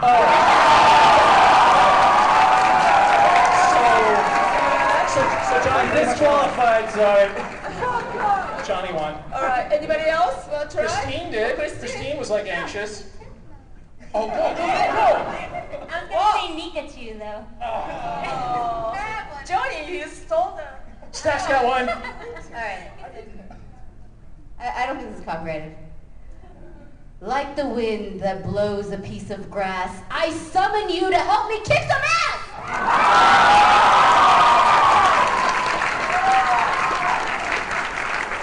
Oh, yeah, that was pretty rad. Nice one, Stack. That was awesome. All right, well, so next. Do you want to move on to the next question? Yeah, unless anybody. Anybody else want to give a shot? No. Are you sure, Kyle? Oh, no, Kyle. Sounds like you better do it. There it is. Kyle. There's my application. And look, summoned a familiar. But I also need a 6-pack of Vaseline and a spatula. For later. Just saying. Here comes our test number 2, communication skills. I gotta read this one because I don't remember that. Oh, yeah. Okay, so, guys. Yeah, know your enemy. So, how would you, what would happen if a demon, like, tried to friend you? What would you do? Any people raising their hands? Anybody want to raise their hands? Oh! Yes, Kira! Oh, sorry, Kyle! You better take me out for dinner first. With the Vaseline and the, yeah. Oh, Bryce! Sorry, I'm in a relationship with another demon. Who's got another one? Who's got one? Oh, yeah! I'd say you have to beat me in a game of Street Fighter first. Anybody else? Nobody else? You're going to be judged by applause. And if you lose, we got something really gnarly for you to do. Nobody wants to try? Okay, fine. Next question. Adaptability. Nice one. Okay, so say something unexpected happens, ladies and gentlemen. How would you cope? And? Can I just play dead? I guess, what do you guys think of playing dead? Alright, so it worked. Okay, you again. Who are you gonna call? Wendy, you're awfully quiet back here. You can do this. You can do this.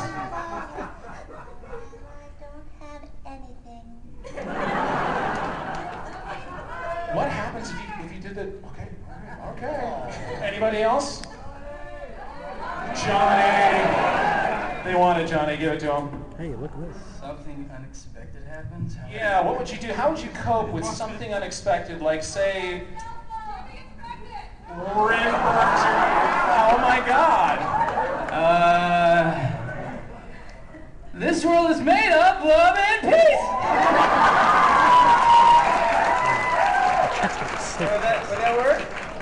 Am I cheating still? Apparently it worked. Okay, so are we doing many more cases? Yeah, case 4. All right, here comes case 4. So weapons proficiency. So sometimes you're required to use a weapon. Let's see who would use what kind of weapon. Anybody? Who would use Rin Wake Up? Rin Wake Up. Okumura. Okumura! Stephanie. My body is my weapon.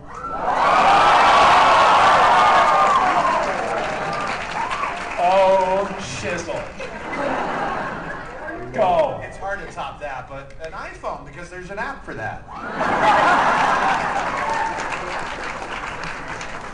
Oh, that was a good one. Anybody else? Weapon. Water. Anybody? Wendy, they're calling for you. They're your fans. They're your fans. What kind of weapon? What kind of weapon?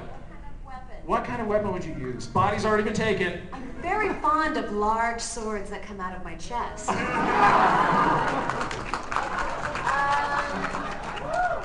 Second to that, maybe hummingbird power. Really fast? Well, yeah. Anybody else? Bryce, they want it. I'm fond of large swords that come out of her chest also.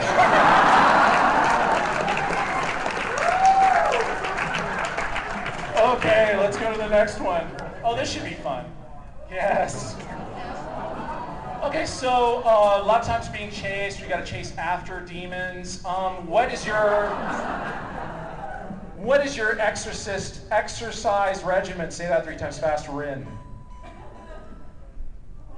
You can't, can you? Fascinating. So who wants to go first? What is your Exorcist exercise regimen? It doesn't have to be based in reality. Well, I can tell you straight up, sure as his chest presses. Yes! Absolutely, Ms. Lee. Without a doubt. Anybody else? Kyle? Just bounce around and do a lot of dubstep, right? Turn on a blender and a microwave and just watch them go to town. You had some Harlem Shake? I had some Harlem Shake. Yeah, do some Harlem Shake. Is that yours? Yes. Oh. Lots of Harlem Shake. Oh, God. So she's Harlem Shake. Johnny, what's yours? How do you keep those guns taut, Mr. Bosch? I don't know. I would eat spiritual burritos. So if they're running behind me, I can spiritually pass gas on them.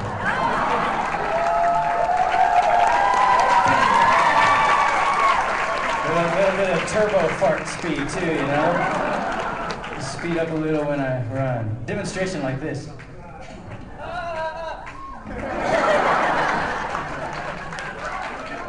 Johnny's so shy. That's a pretty good one. Anybody else? Bryce, they want it. How can I beat the spiritual burritos? Spiritual diarrhea. Oh, there we go. It goes there next, actually. That's right. Listen to your brother. We got another question, or a case test thingy. Creativity. So,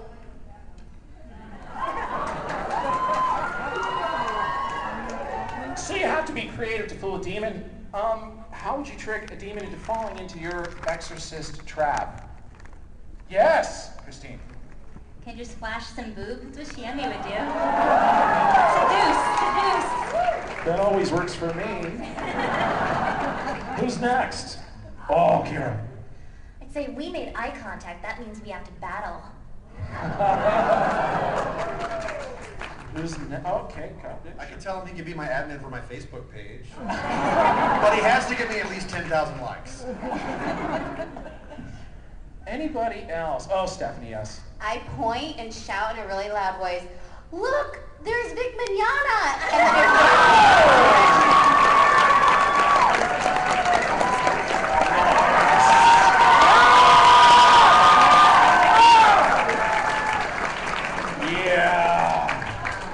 Yeah. Is Vic here? Oh, hi, Vic. Oh, hey, what's up?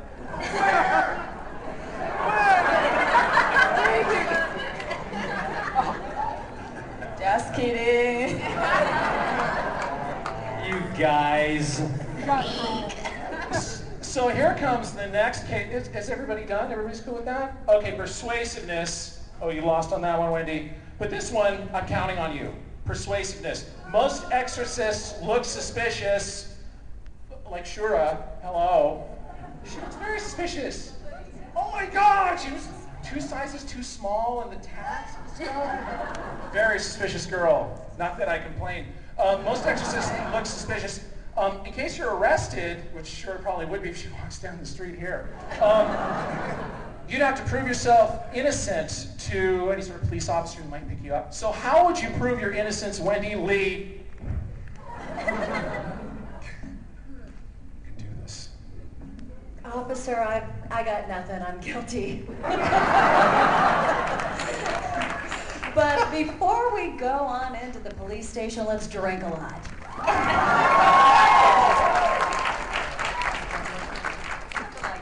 Who's got another one?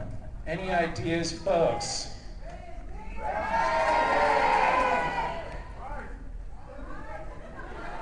What do you say, Bryce? I'm not Bryce, I'm a cat. Yeah, that worked. Who's next? Oh, come on, Kyle, shut up already. What? Come on, would an exorcist have a faux hawk? I mean, really? Only Johnny does. Christine. Boobs. It works for everything. Just give me my answer from now on. I like where this is going. It's distracting. Steph? Okay, Kira? Well, Izumo can be really cute when she wants to, so I think that would get her out of it by looking super innocent. Okay, that's a good answer. That's a good answer. A little safe, Kira, a little safe. It's okay. Johnny. What would you say to the cop to keep from getting arrested? Because you look really damn suspicious now, Officer, come here for a second. Now just smell. Those are spiritual burrito farts.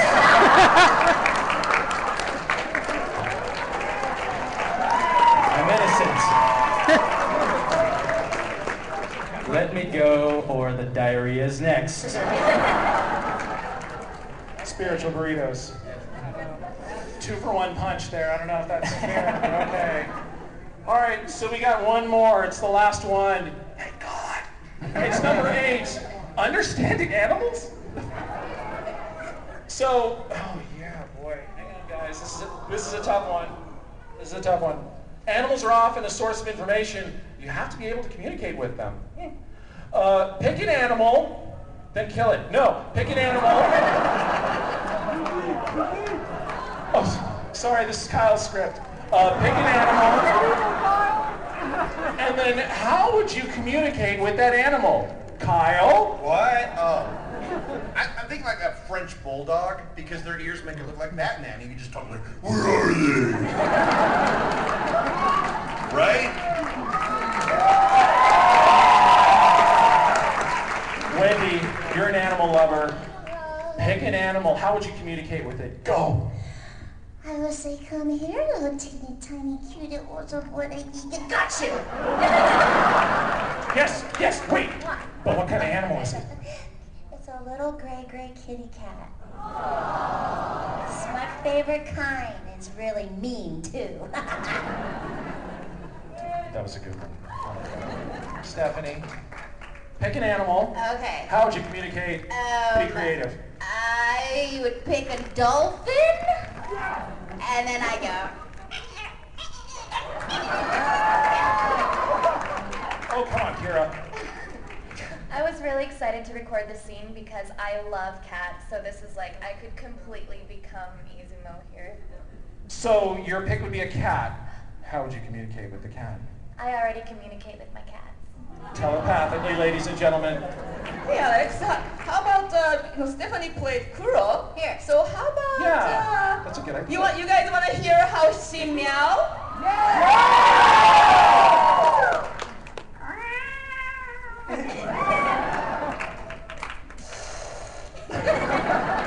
Thank you. Awesome. Anybody else? Oh, come on. Go, Bryce.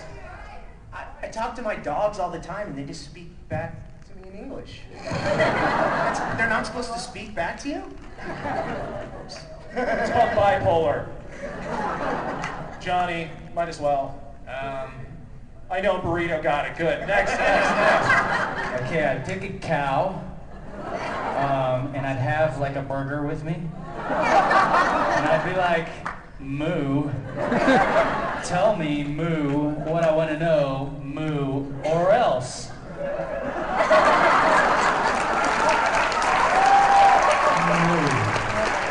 Yeah, that's pretty good. That's sinister. It's very like Christopher Walken. Tell me what I want to know. There's the beef. Needs more cowbell. Anybody else want to hit this before we move on? This is the last chance. Because we're going to vote. Someone's going to have to do that penalty round. Hey, thank God it's not you guys, because it sucks.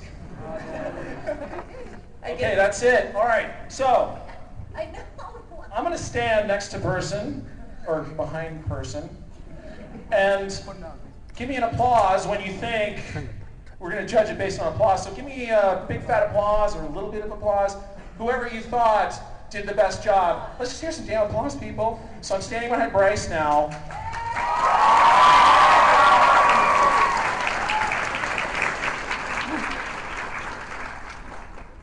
Standing behind Johnny.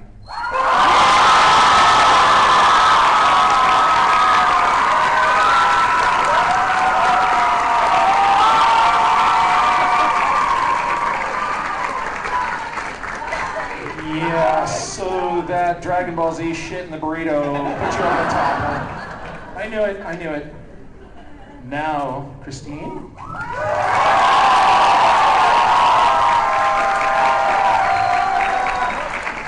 Nice. Mr. Hebert.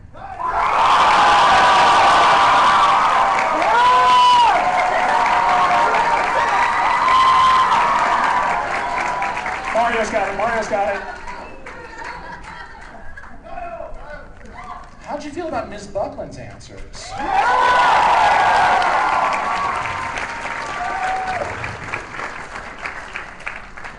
Ms. Shea? Good choice, good choice. And Ms. Lee.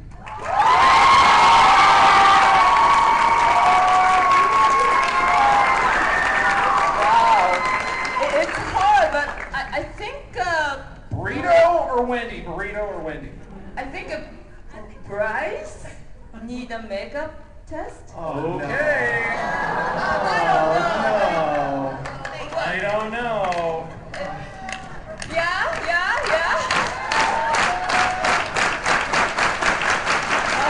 I shouldn't have fallen asleep midway through. Yeah, plus if you are asleep in the class, so Yeah, that doctor. penalty. Well, it's a makeup test. So here's your little penalty thing. Are we playing something for Bryce to check it out first, or? Yeah, we have a sample. Oh. Roll it.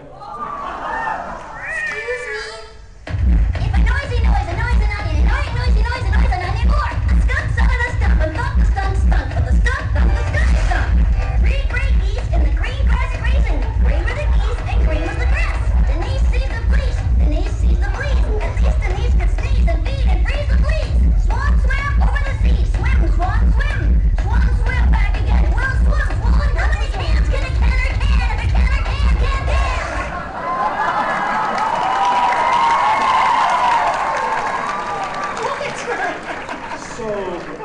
guys, good luck. It's on 2 pages. What? You can choose one. You don't have to do everything. Yeah, you need more. No, you have to do everything. How much time do you guys have? It would be funnier if you did everything. All right, guys, here we go. Penalty round, and... If a noisy an onion, noisy an onion more. Skunk sky on a stump and thunk, the stump stunk, but the stump thunk, the skunk stunk. She sells by the seashore, she sells are surely seashells. So, she sells on the seashore. I'm sure she sells seashore. So, a tutor who tooted a flute tried to tutor 2 tutors to toot. Said to their tutors, is it harder to toot or to tutor 2 tutors or toot? Faster! To do. Geese and grass grazing. Gray were the geese and green was the grass. Denise sees fleas, Denise sees the fleas. At least Denise could sneeze and feed and freeze the fleas. Swan swam over the sea, swam back again. Well swum, Swan. How many cans can a canner carry? Cans.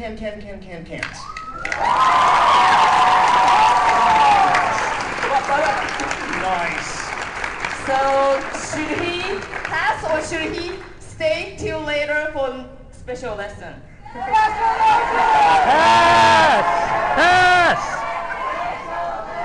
Bryce Pappenbrook, special lesson.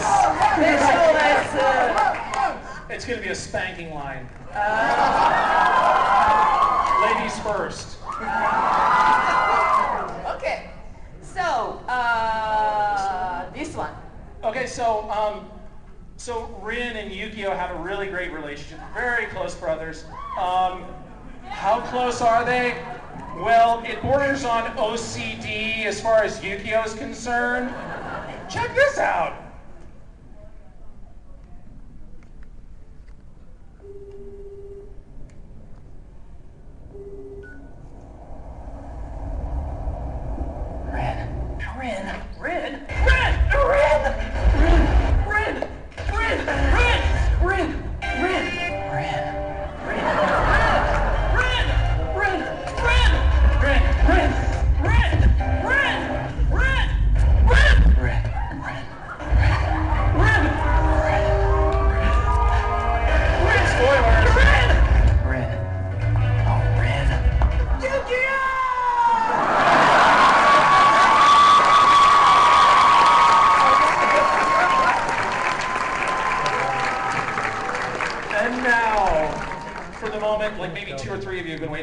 Screw it, just roll it. Oh yeah, they'll know what it is.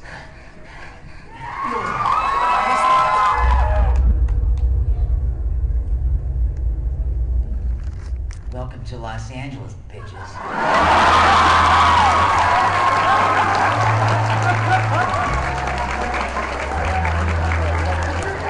Please meet your freshman class representative, Yukio. Something. Are you blind? Why did you watch her go? Oh, yeah, I should get out of the car. Our father was the only person in the whole world who had the power to resist being possessed by Satan! What I said earlier will follow you throughout your life. Blah, blah, blah. Let me take a look. It's okay. In the real world, the guy standing in the end wins. Suguru, I'd like to have a word with you.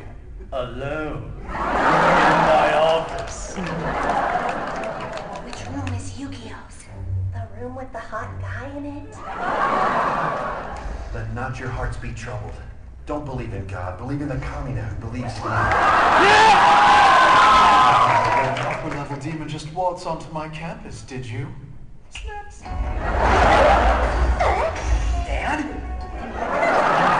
What's going on up there? Hey! Sorry. I'm sort of lost here. Where the f*** do I live?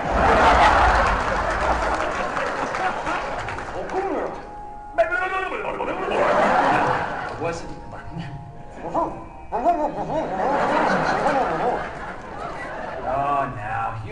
look so scared, kiddo. I'm all right. You need a hook up. I want you to have a whole bunch of friends. I want you to grow up to be a cool guy, the one the girls go crazy for. But Dad, I'm gay. Okay, listen up. Let's explain the show. Yeah. Right, let's get moving. He finally took his jacket off. Jacket off! Jacket off! It's okay. As long as you have your rolling papers, you can get high over and over again. Whoa! Man, this tastes like ass. Hello, is anyone around? I swear we're not Mormons. Yeah, look at his wallet. Stay away from his watch. It's mine.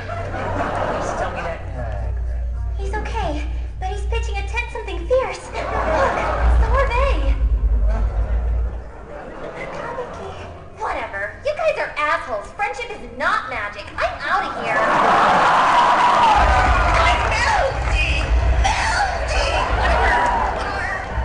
Oops, spoiler. Yeah, that's another one. Hey, how many of these barriers are there total?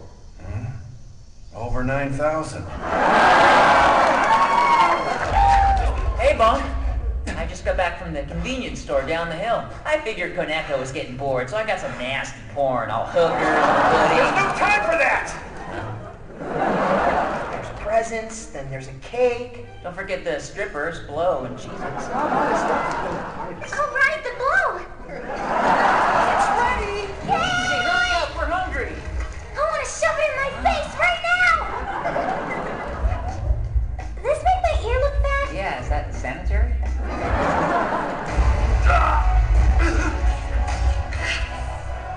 Let me turn over, please! Baby. What the hell? It was just a tranquilizer dart. Yeah, well, even for you, that was a little much. Protecting my brother is my responsibility. So can you watch him for a little bit? The talismans I gave you won't protect you, but they're better than nothing.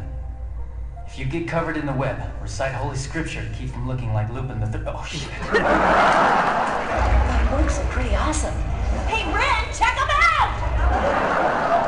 Mephisto's escaped, Your Holiness. Lord Auguste. Sir. Beef up the security with Bourguignon.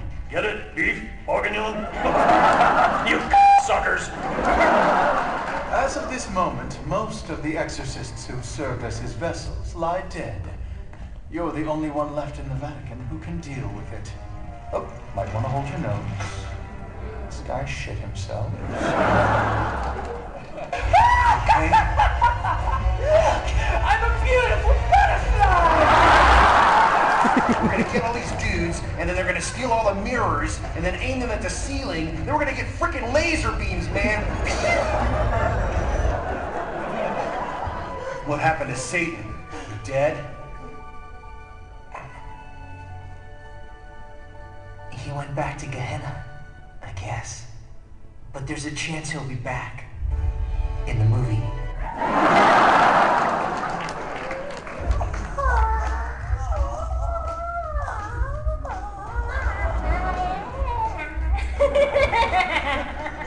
I'm not really going to kill your brother.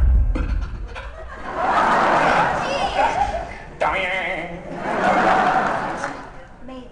What do you think you're doing? You murder alive or something? What, you didn't get the email?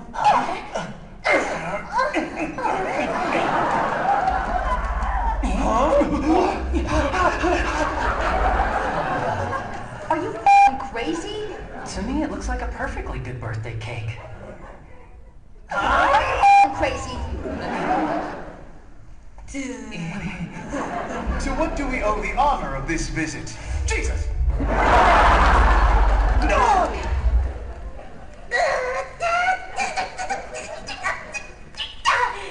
I can't move her.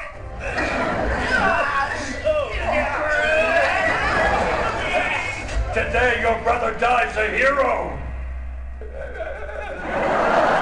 You're right. Yukihiro Kumura shall take the reins of this operation.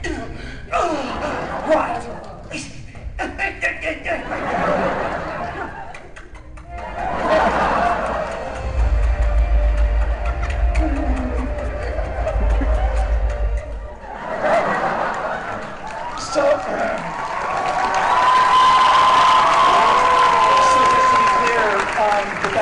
Reactions were all on purpose, right? Just want to make sure. Not on the Blu-ray or DVD. No. Okay. We have also a special guest, so let me have a chance to take a moment to introduce. First guest is Blue Exorcist animation director, also character design, Mr. Sasaki. Please stand up and say with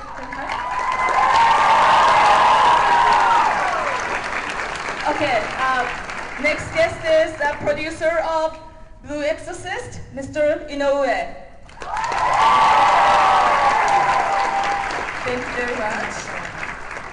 And also, we'd like to thank you, everybody, and then Bang Zoom people, engineer Oscar, yes, Jun, Ricky, Mami-san, Mio-san. Yeah, thank you, Everybody. and also Mike Brooks for mixing Mike it, Brooks, making it sound good sounds too. Great. So, all right. Thanks to everybody at Bang Zoom. Yeah. So, okay. Lastly, as a closing, would you each of you give a message to fans? Starting with Bryce. I guess I'll start. Yeah, this was awesome. This was so much fun. Thank you guys for showing up and supporting. And grab the Blu-ray, grab the DVD, and be ready to catch the movie in theaters coming soon. Thanks, guys. It's gonna be in theaters? Oh yeah. Oh yeah. Yes. Spiritual burritos for everyone. Yeah, thanks for the support. Blue Glad you Exorcist guys movie enjoy it. Keep coming watching to it, theaters and, just, August 17th, spread the 2013. word. You don't have to clap. BlueExorcist.com/the-movie.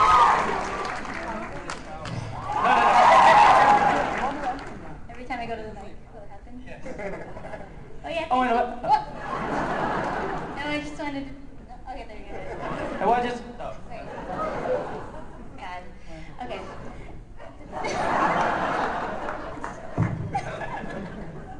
Oh yeah, same as they said, this was so much fun to work on. I love the show so much, and thank you guys for coming out.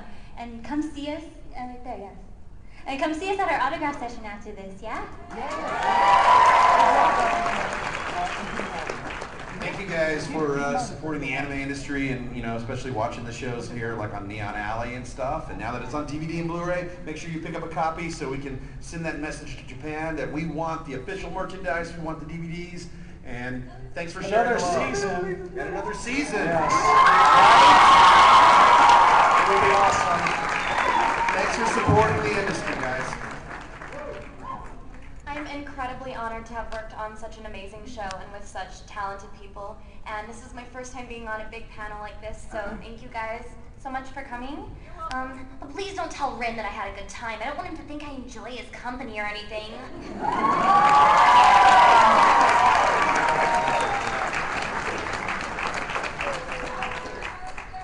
At the risk of sounding like a broken record, basically, yeah, thank you guys. You guys were awesome, and it just fills my heart with so much joy to see so much support from and all the cosplayers and everything. So thanks a lot.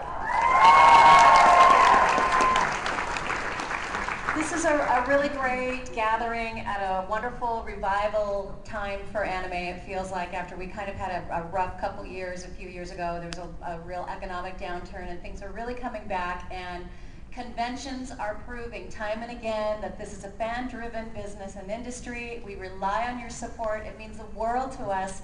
It's so awesome to see you. Come see us at our signing, and thank you so much. Thank you. Special thanks to Alex and Hiroe for putting this together for us, and for all the work from Anime. And he did. Just a reminder, the autograph session, joint autograph session is all beautiful cast and Mr. Sasaki and Mr. Inoue at the Unplex booth. And you need to have, this is a ticketed event, so you need to have the ticket.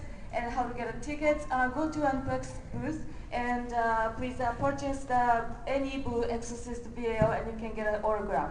And however, you have, because several lucky people don't move after the event, please check under your seat. You may find, oh, no, later. No, you're supposed to wait until they left before you told them that. No, it doesn't make sense. Okay. It doesn't make sense.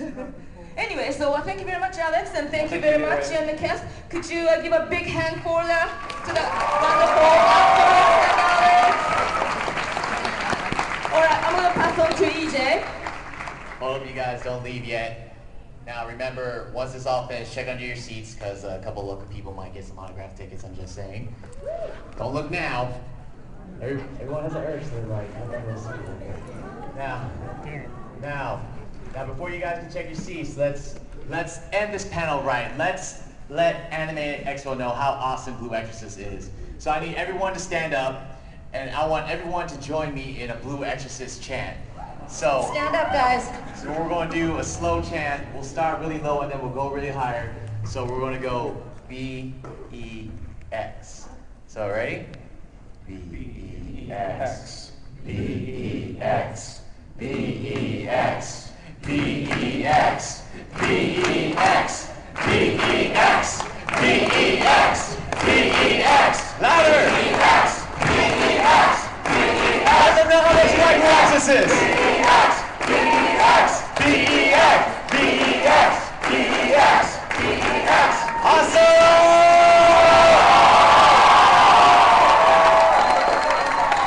Ladies and gentlemen, let's give it a round of applause one more time for our lovely voice actors.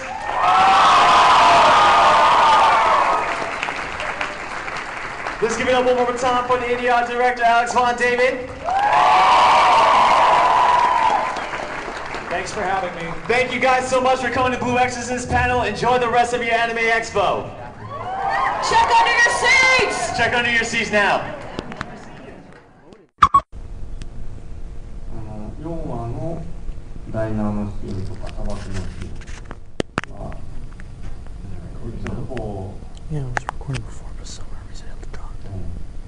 ここは一番映像化したいなと思ってあとそれに次ぐところは僕が聞かなきゃいけないところはそれ以外にエピソード1、2、5、6でみんな残ってると思いますがいいと思ったところを残してますね。僕は一番残したかったのでThere were certainly a lot of those. I mean, in all of the initial episodes, 1, 2, 3, 4, 5, 6, they were, there were important parts. I think the one that really stands out the most would be in episode 4, the desert scene. That was something that I just felt could not be left out. Yeah, I know the one he's talking about.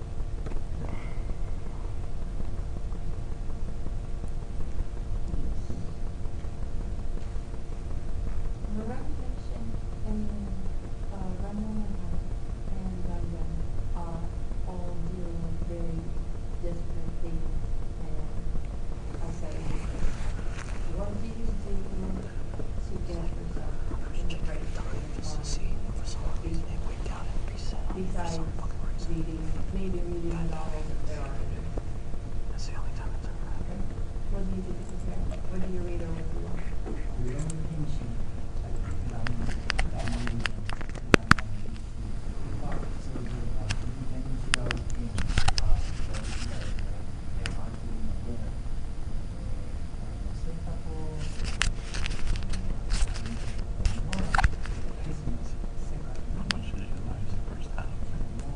Just your question, and yeah, his response to the second question, but everything else before that was. I'll just report on it right down.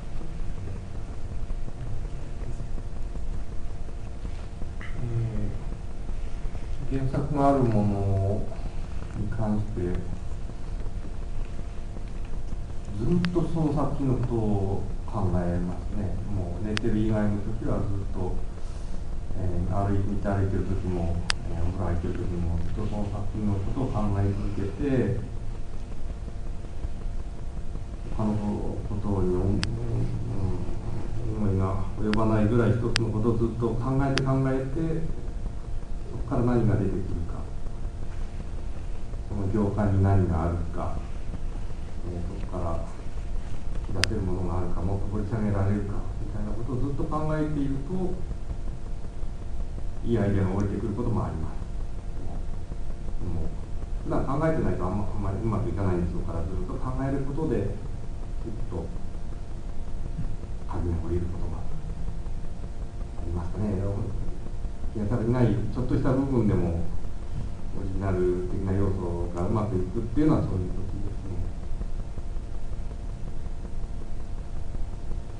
So for cases where there already is a story, there already is a novel or script, something that I'm working off of, the process of reading that and then thinking about that becomes all-consuming. Basically, for any time except for when I'm asleep, including when I'm walking down the street, when I'm in the bath, to the literal exclusion of everything else, I'm thinking about this constantly.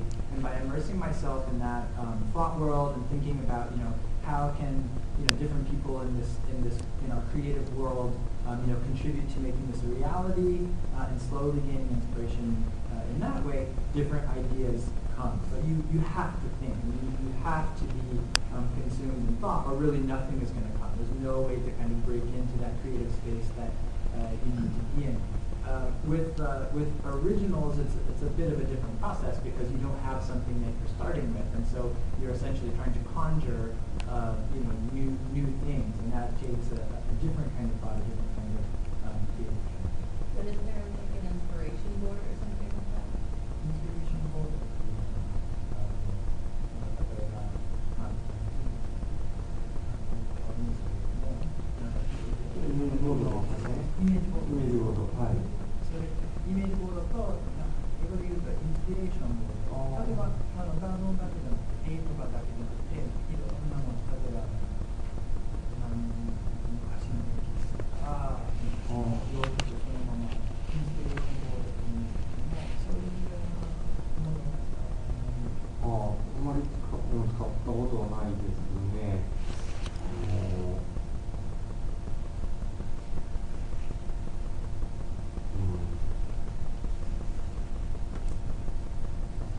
画像みたいなものは図書館に行ったりとかしていろいろどんな舞台がいいかとかいうのはアイデアに詰まると図書館に行っていろんな写真集みたりはしますけれども、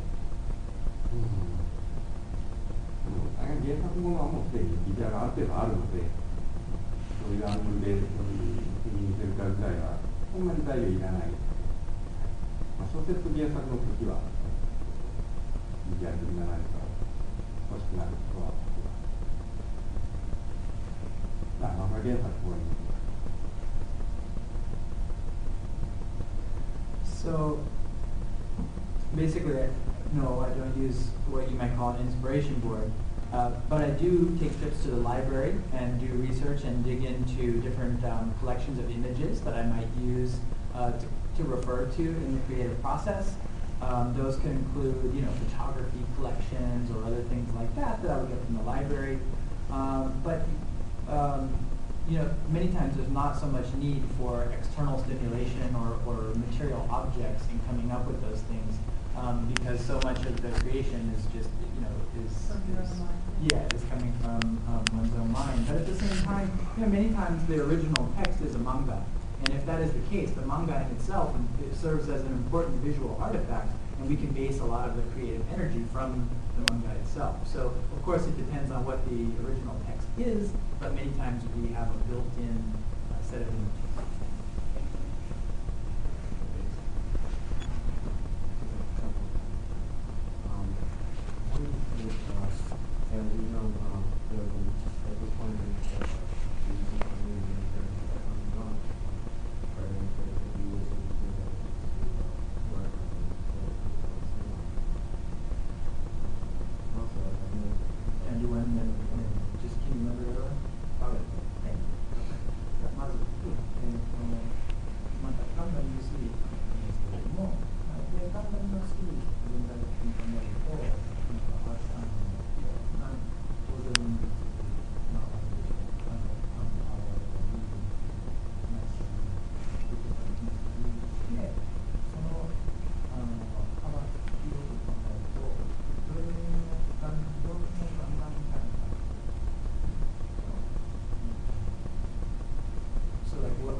のガンダムのシリーズから、一つか二つのキャラクターを出版で、本格的の新しい。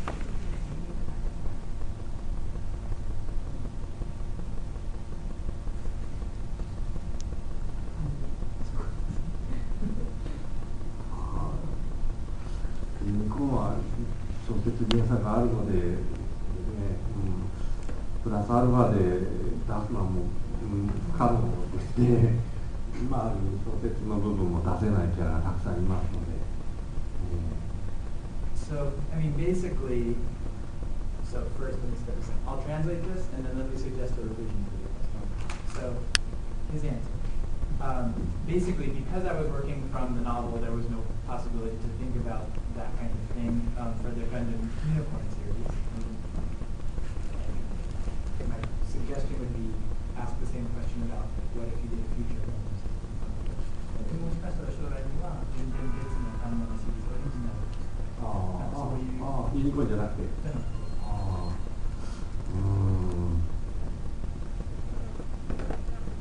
今はユニコーンでいっぱいで、そこまでちょっとその余裕がなくて、ファーストのキャラで、ファーストだったら出したいキャラいるような、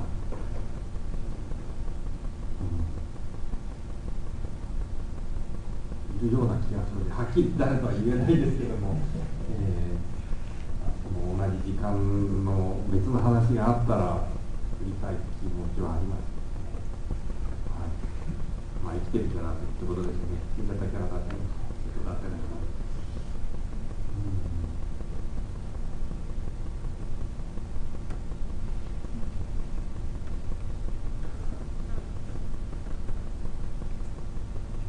So basically, I've been so immersed in the world of Gundam Unicorn that I have had no time to think about such creative diversions as that.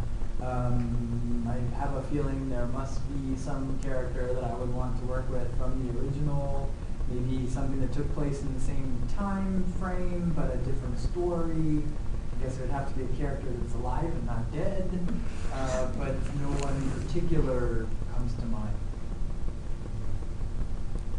Oh, and yeah,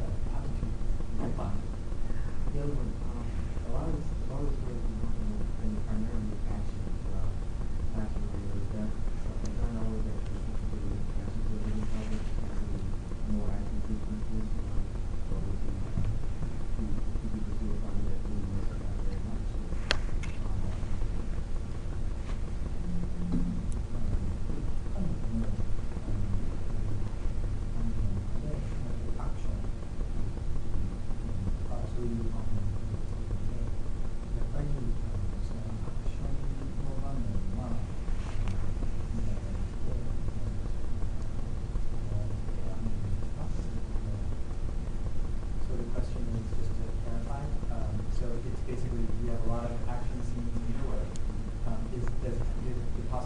creating those action scenes broad into those.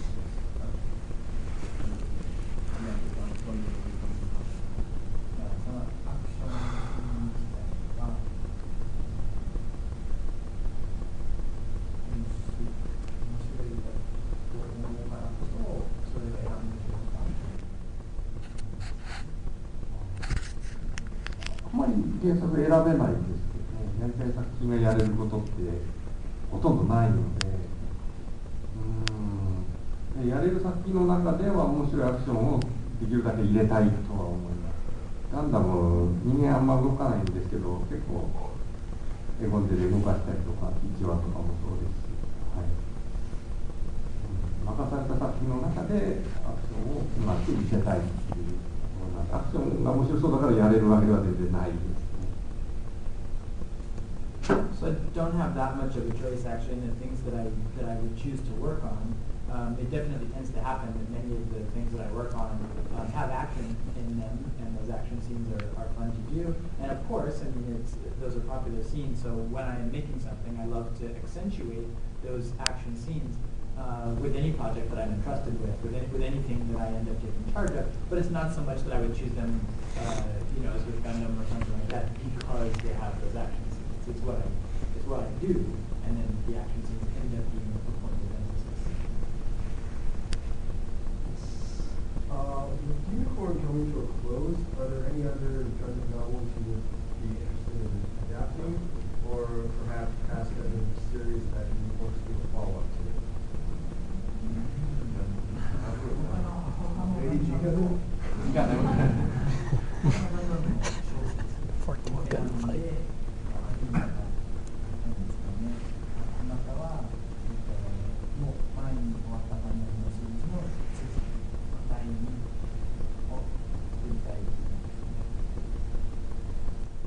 Um, 誰かの作った後を作るのはまた非常に難しいですね。やれることはあまりないと言いますか、何やっても違うものになってしまうので、できればまっさらな形でやれるならぜひやりたいですが、続編は嫌だな。Right. Well, first of all, working in continuation off of somebody else is extremely, extremely tough. It always mutates and becomes something different, and you almost feel like a sense of disloyalty or something like that. So I would really try to avoid those. Doing another, Gundam series, yeah, that sounds really cool, but I would stay away from the cartoon. For the past of everything that you've worked on, what are you most proud of or happiest in how it turned out, and which is the most challenging project you worked on in life? Okay, so two questions. Yeah, One is which one are you most happy with, and second is which is most challenging. Okay.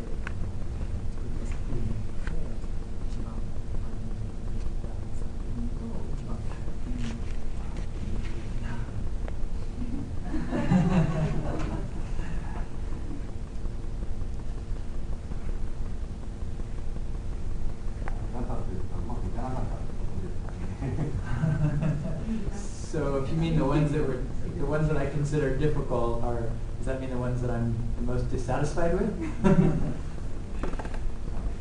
No, I just which ones were the hardest to work on, and which ones were you happy with how it turned out?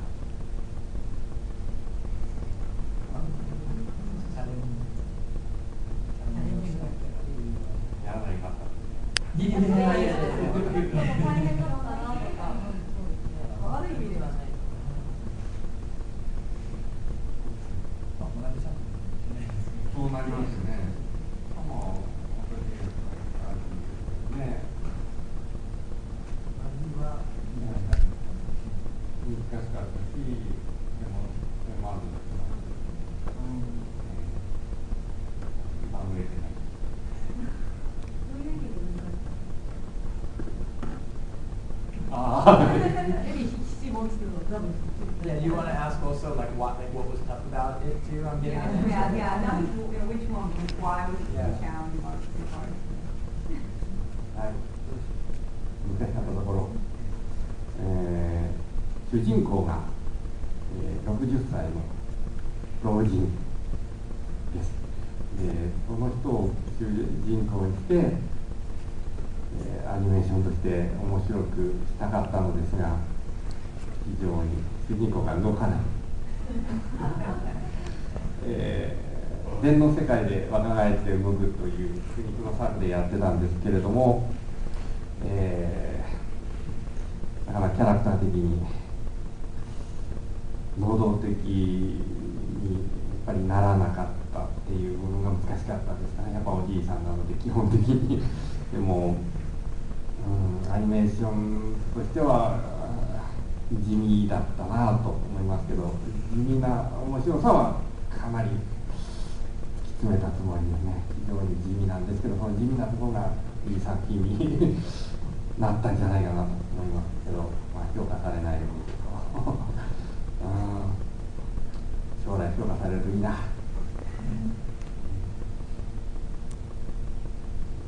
チャレンジをするです。So, RD? 60代ですが80歳だったかな。50年間寝てましたね。80歳。Can I check? Is the English title RD? Real Drive. What? Real Drive. Real Drive? Okay. So RD or Real Drive was definitely the toughest. Now that's not to say that I wasn't satisfied with the way that it turned out. It was okay, but it was really challenging. And of course, this one doesn't sell very well. It's not super popular. As much as I liked it and was looking forward to it, the tough thing was that the main character was an 80-year-old man. And that it seemed like it would be interesting to try, but the thing is he's really tough to animate.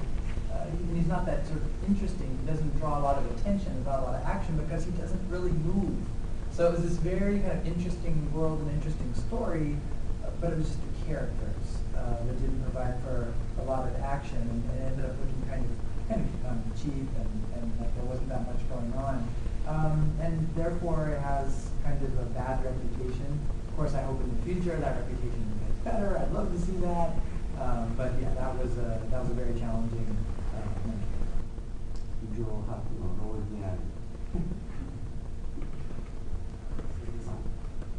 これからもずっとこの世の中で一つしかないかもしれない。 Yeah, but cool thing about it, probably the only anime that's designed for the 80-year-old set.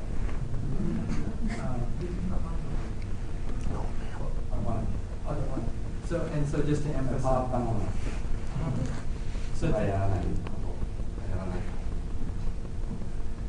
So to emphasize that you asked two questions about which was the toughest and which was he the most satisfied with. I would say then that I am the most satisfied with this one that was the toughest, because I really like things that are a little off, a little different, and I enjoy that.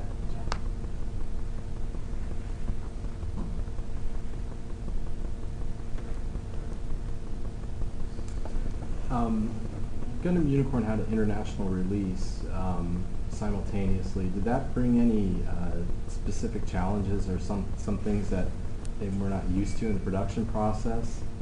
And I guess the second part would be on the North American side, how involved was his team with that release?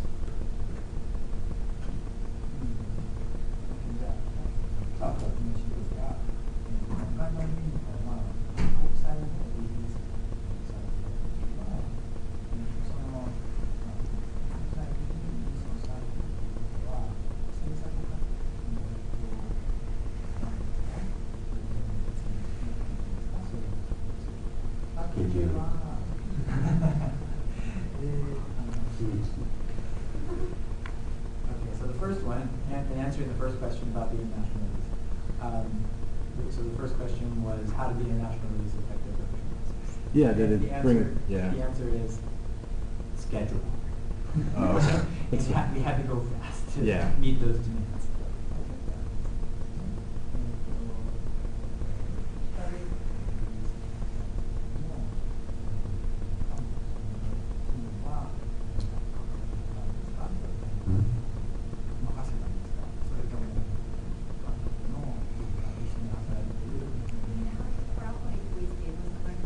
Yeah, like maybe like the localization and stuff like that.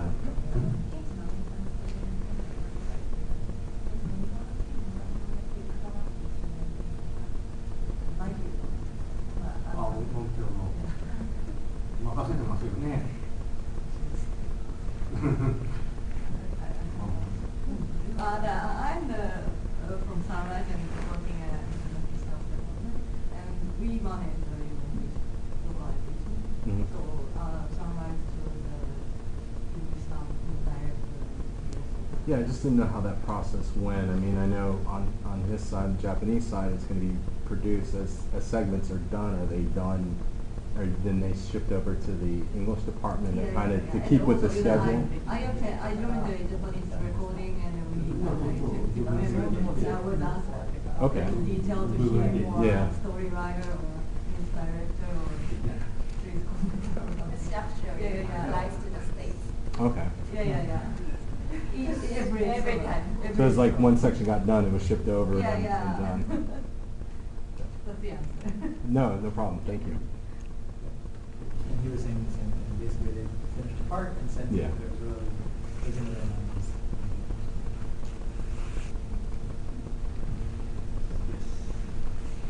Besides getting complete and total immersion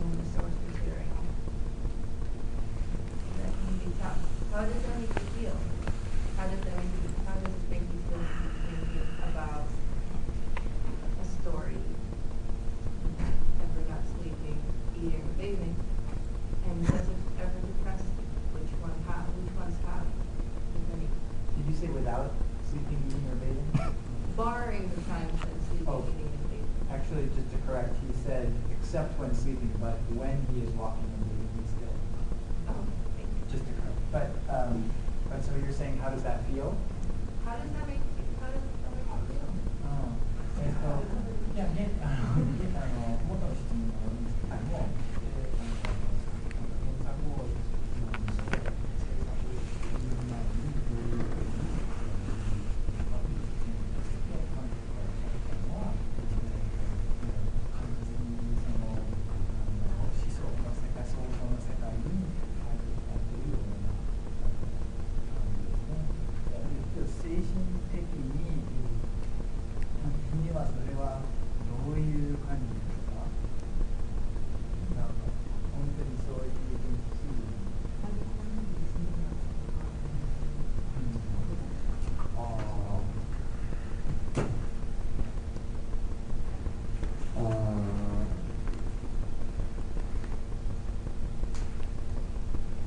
この仕事つく前から大体没入型もともとが性格が、仕事するようになって作品でいっぱいになりますけど、その前仕事する前は別のことでいろんなことを考えてましたので、まあ生来の勝負といいますかね、そんな辛くはならないですね。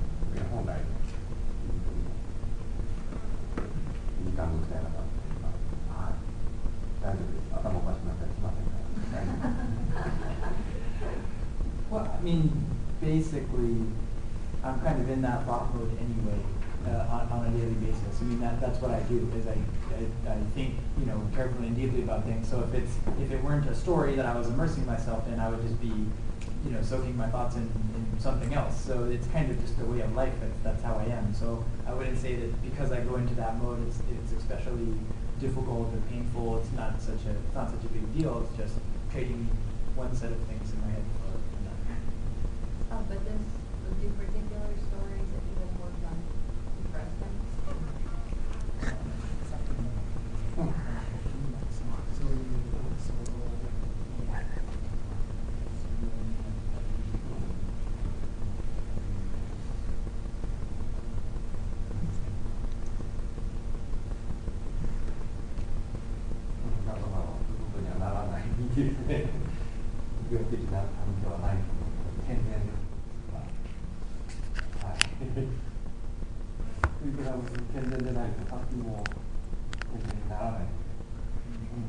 Yeah, basically no. I don't get depressed or sad or anything like that with these. You really have to draw a line firmly, in between. Draw a line firmly around your sanity so that you don't go into that world. You couldn't function without being able to do that. So I would say no. I have not experienced that. ものに行くっていうのは全く別なところだと思っていて、そういうことに関しては、学育に関しては、マイナス面だけじゃない、プラス面を掘り出す。And I would say too that in those kinds of situations, of course you dig deep, but it doesn't mean that when you dig deep and you dig up something difficult that it's necessarily negative or painful. Instead, I would say when you dig deep like that, you can come up with positive things. You end up with productive and interesting. So it's cathartic rather than damaging? そうすると昔のことがあるんですけど、だから何か観察する精神的に精神分析という用語を使ってるんですけども、でなんかそのセラピストといっぱい話したら、いろいろリリースっていうような安心感っていう感じですか。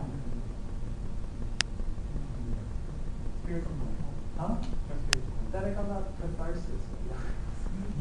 カタカナで過ぎるじゃない。いや、カタルシス過ぎないです。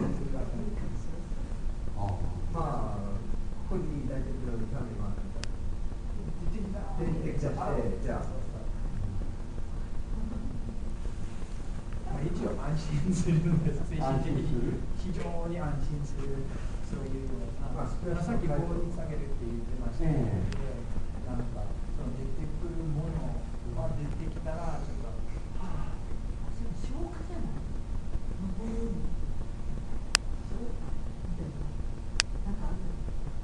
まあ一応そういうような安心感は感じたことないんですが、掘り下げて解放するのみたいな。消化させるってこと。そんなオーバーじゃないものはちょこちょこあると思います。そんなわーっとはなかなかならないですよね。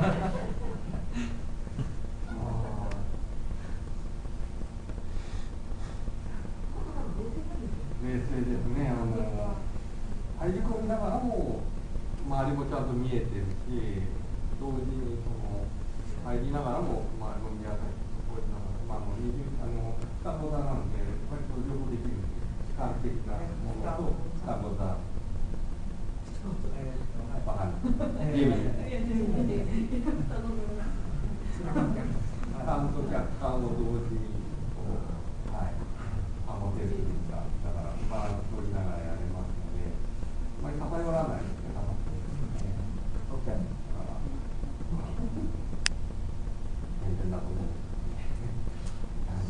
So I wouldn't say that I quite feel something as dramatic as a catharsis, but I do feel some relief in this process at times. I feel like, oh, that was good, or that was a nice discovery. But it's not like I'm so lost in that world that I can't see anything around me. I mean, I can still see the world around me, and I stay grounded in reality through this process.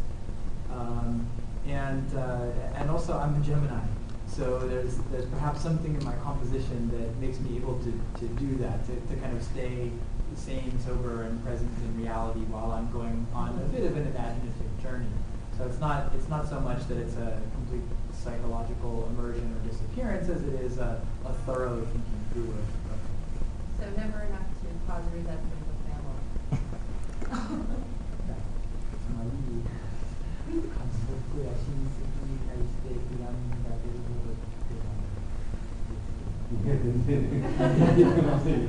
Never, not at all. With that, he actually has another appointment right now, actually. So thank you all for coming. If I haven't received your business card, please give it to me, because I have to. We have to send me any article we have to approve for factual checks mainly. We're not in the business of censoring, so we just want to make sure everything that was said was actually said.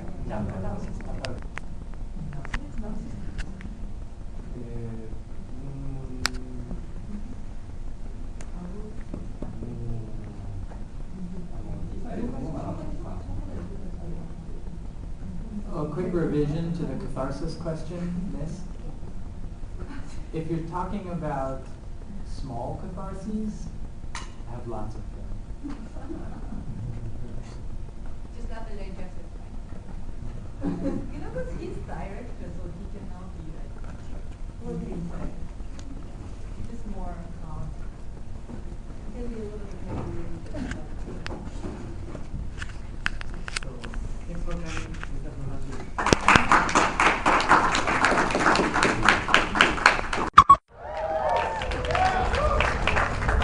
I'm shocked you guys still have energy. You know the masquerade is going on right now. I'm shocked that there's this many people, if being honest. Oh, you were sold out? Okay, so we were the second option. Good, I'm okay with that. I'm okay with this. Alright, so welcome everyone to the online voice acting panel. Very much talk about like online voice acting, machinimas, flash animations, radio plays, comic dubs, indie games, all that sort of stuff that maybe you're already into or you're wondering about how to get into. So that's why we have a variety of people here from all different backgrounds, and we're going to tell you about some of our experiences, and then we're going to let you ask questions, and we're going to do a mock audition at the end so you guys can try coming up or even get more feedback. So I guess to get started, we're just going to really briefly talk about who we are and what we've done, just to know like who are these people up here. So Bosco, would you like to start since you're hosting the panel? Oh, I gotta start? Okay. Hi everybody, how's everybody doing?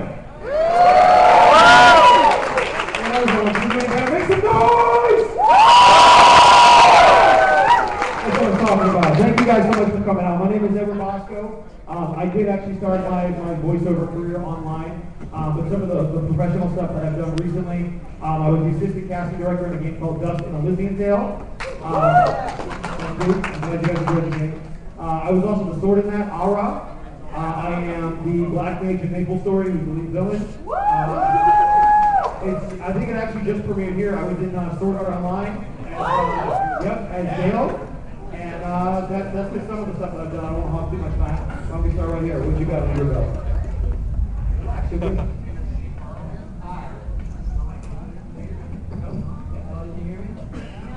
Kinda. Hot. do you even do this for a living, bro? Go. What's up? Hi, my name is Michael Johnston, and I started off a few years ago on some online websites like the Voice Acting Club and Voice Acting Alliance, which I'm sure you're going to hear about. And now I do lots of commercial work on websites like Voice123 and Voices.com, and hopefully a little bit later I can talk about it. You were in a game too. What game were you in? I was in a game too. I was in Dust as well. I was Reed. There you were.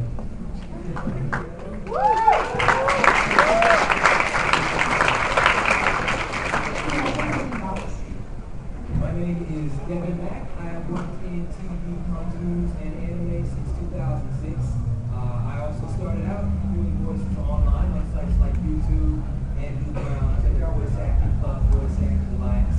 I've been in shows such as Beyblade, Totally Spies, Mythology. I was the casting director for Dust and Elysian Tale. And I'm hoping we're going to have a lot of fun here today, and we can learn a lot about this incredible world of online voiceover.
Several animes. I've done Korean community, and it's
here and talk about what their setup is. Well, I'm going to start out by saying I do voiceover from home. Like, you know, okay, so basically, we're not going to really get into the professional side and being in a studio because a lot of you maybe haven't done any voiceover work or just starting out. But, you know, the goal of any person who really wants to be a voice actor is to end up in the studio. But starting out from a home setup, I actually did start out with a webcam microphone.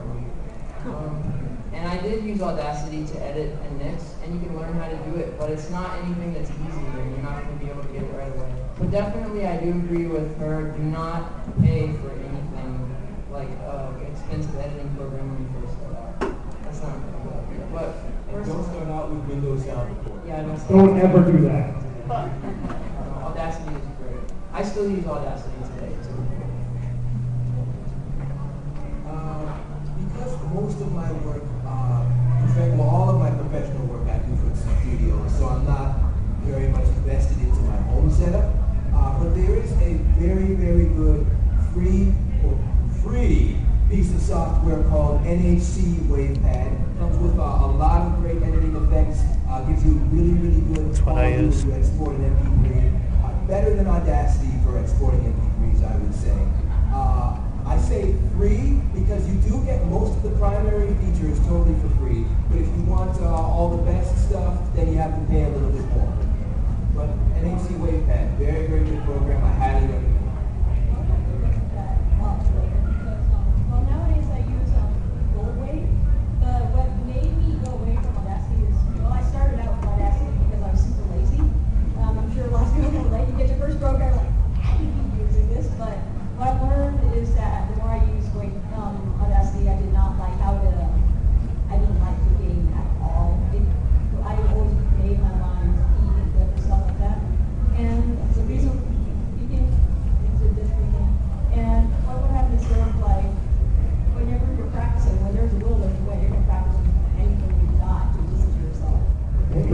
Keep going. What is peaking? Because I don't know what peaking is. Peaking. I don't want to demonstrate because everyone's ears will start Speaking or flipping. Do it! No! You're gonna kill the speakers, no! You're gonna die because of what I usually get. I can explain it without demonstrating. Okay, but definition is pretty much when the volume is so loud it causes a distortion. Okay, the most tame, less ear-killing ways. Whatever. Ridiculously close to the really. They don't sound like words. They just sound like a straight line. You sound like a McDonald's drive-thru.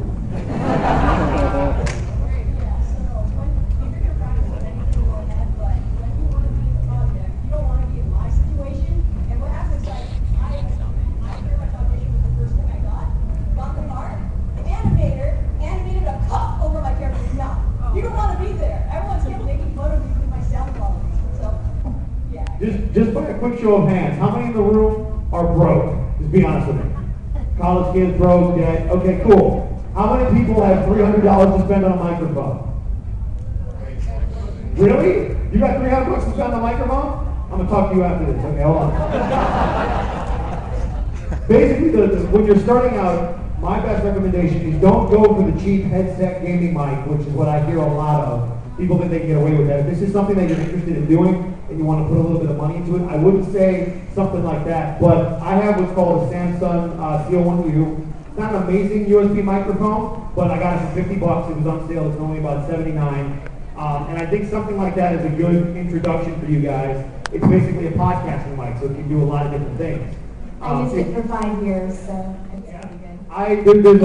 There's a video game called Heroes of North, which I play like 1 million people in. I recorded about 7 characters on that mic. They don't sound amazing, but with a little bit of editing, they sound good enough, and I got paid for it. So it's definitely something that you can use, and as a starter mic, it's definitely something I recommend because I sympathize with you guys. I've only been out of college for a couple of years. There's debt on my back. I don't have, $300 to drop on a microphone. That's kind of a nice intro to kind of get you started. So that way, if you decide it's not for you, you didn't break the bank together. That'd be my recommendation. CO1U.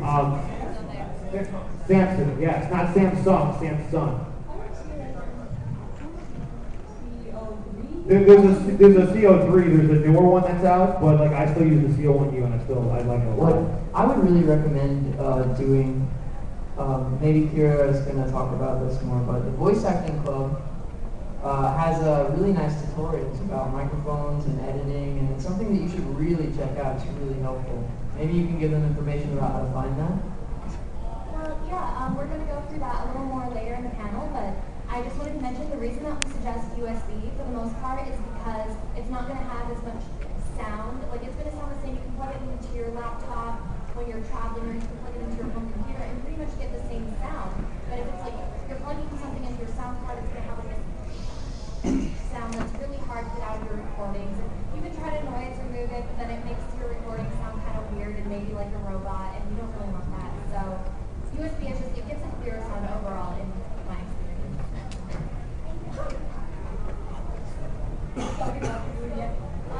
Well, hi. I use both the Blue Snowball and Blue Yeti for several years. I used Blue Snowball for about 2 years and Blue Yeti for another 2 years. And I didn't like either of them. I heard the Blue Yeti has improved, but I would never recommend the Blue Snowball to anyone because it breaks easily. I had it break on me twice, and it isn't good with certain frequencies, like my voice. Blue Yeti, you use it now, right, Austin? Yeah, I use a Blue Yeti Pro, and it is absolutely fantastic. It's gotten much better, but I do understand what you're talking about, because before it was a little blue before, but I use it a lot, and I get to work with it, and I do commercials with it, and I like it. So be careful when you're buying. Don't buy things used from eBay. That's a really bad idea, especially if it's a microphone. Oh, actually, speaking of microphones, if you did want to test out, maybe the Blue Snowball would work for some of you guys, or the Blue Yeti would work for some of you guys. What I did to get my newest mic, I used an AKG 220 Perception. It's like a fancy, more expensive mic. But how I picked that out is I went to my local guitar center, and they have this really cool thing where they let you try a bunch of mics and see what sounds good with your voice. And they do have a lot of more decent range price mics. So if you guys did actually want to get into voiceover and you want to see, well, what would sound best with my voice, go there and try their mics. And you can test so many different things out, and it's awesome. And you don't have to pay to test them out. So, recommended. Also, I'm going to throw this out there. I think it's the AT2020. I have a friend that swears by that mic. It's a USB mic. Yeah, it's an Audio Technica. That's another really, really good USB mic. But we don't want to just throw microphones at you. I would say the AT2020, Samson makes great mics, and then I actually do like the Blue Yeti a lot. I think Blue's got some really great microphones. And it's USB. Various price ranges. Check them out. Amazon's a great place to get them on sale, but that's what I would recommend for mic. The reason we say USB is once you start getting into like XLRs and fancy mics, then you got to talk about preamps, and that's like a whole nother world and a whole nother panel. So if you guys are interested, we're eventually going to open up for Q&As. If you're a little bit more advanced and you want to know about preamps, things like that, feel free to ask. But for the meantime, USB is definitely where you guys should start, because it's basically plug and play and you're good to go. The other thing that you absolutely need is a pair of headphones. The little ones that come with your iPod, not so much, but if that's all you have to start with, that's okay. The reason I suggest like a nice pair of headphones is because you need to be able to listen to your lines back and hear how they sound. You need to be able to hear if there's noise in them, or just how it sounds. And I know a lot of people hate their voice. I don't know how many of you have recorded your voice for the first time and think like, ew, I sound like that. But the sooner you get used to that, the sooner you can start learning about how to play with your voice and how to, it helps to get comfortable. Just read something, read something from maybe a comic or a game or whatever, and just try yourself reading different voices, try different accents, and just get used to how you sound, because you're going to need to be hearing and critiquing your own lines a lot when you're singing auditions. Alright, so if no one else has anything else to add about recording setup, the next thing that I'm going to talk about is where to find auditions. Well, hang on, go ahead, Kim. I say you go up to the mic, you're creeping. Do it, say it. What? Oh, I was just about to add that the reason why you speak to yourself in playback is more handy than just, how are you doing this? Is because, well, you generate the sound from inside your head, so might as well hear it as everyone else hears it. So you can have this whole consistent thing going on, so you know eventually what the ear is. That makes any sense. Just one more thing to add in regards to good headsets. The Sony MDR 7509, that's Sony MDR 7509, advertising program by the way. That's apparently the industry standard for monitor headphones, so you can probably get that if you like. And it's a decent pair of headphones as well.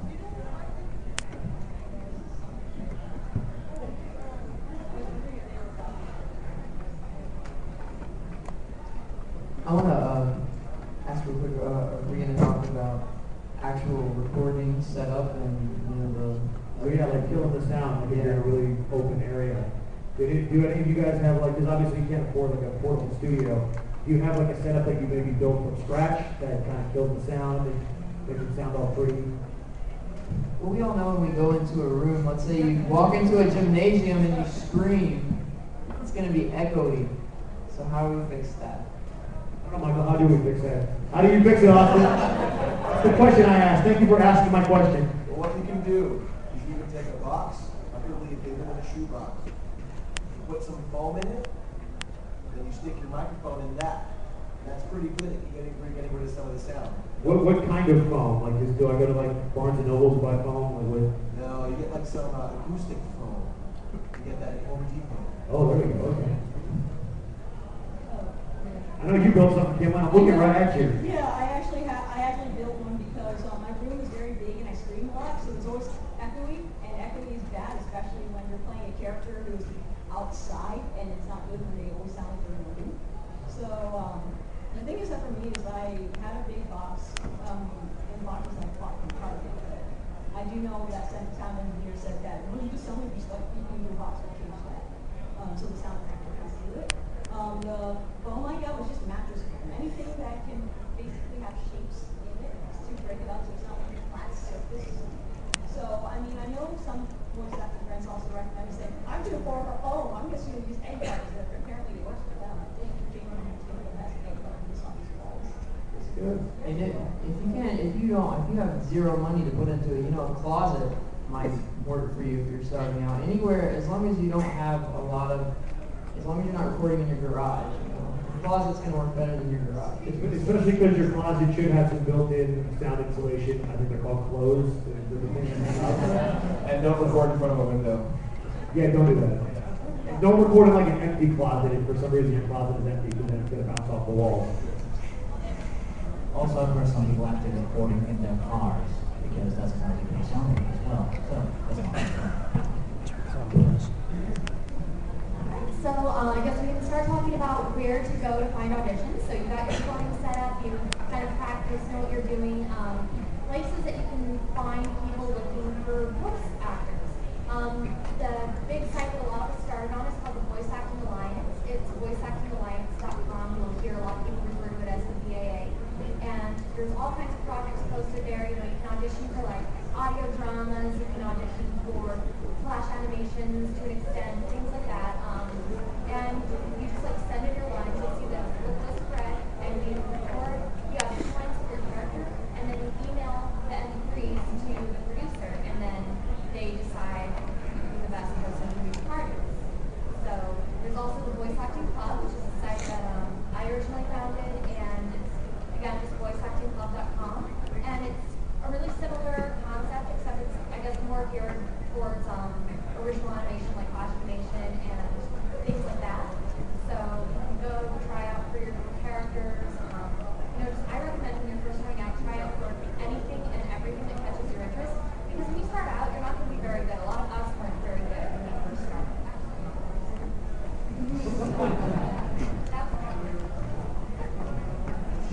You can also, another thing you can do, we'll talk about making a demo real later, but when you make your demo, you can post it on places like YouTube. And sometimes people will go and search YouTube for like a certain type of voice or things like that. But people on YouTube aren't very nice and they don't comment, so to speak. The next thing about voice acting community is that we can also do like the TV show that all my voices and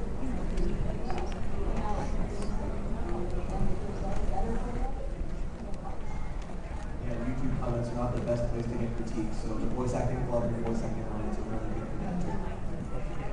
I also recommend don't make your demo until you're ready.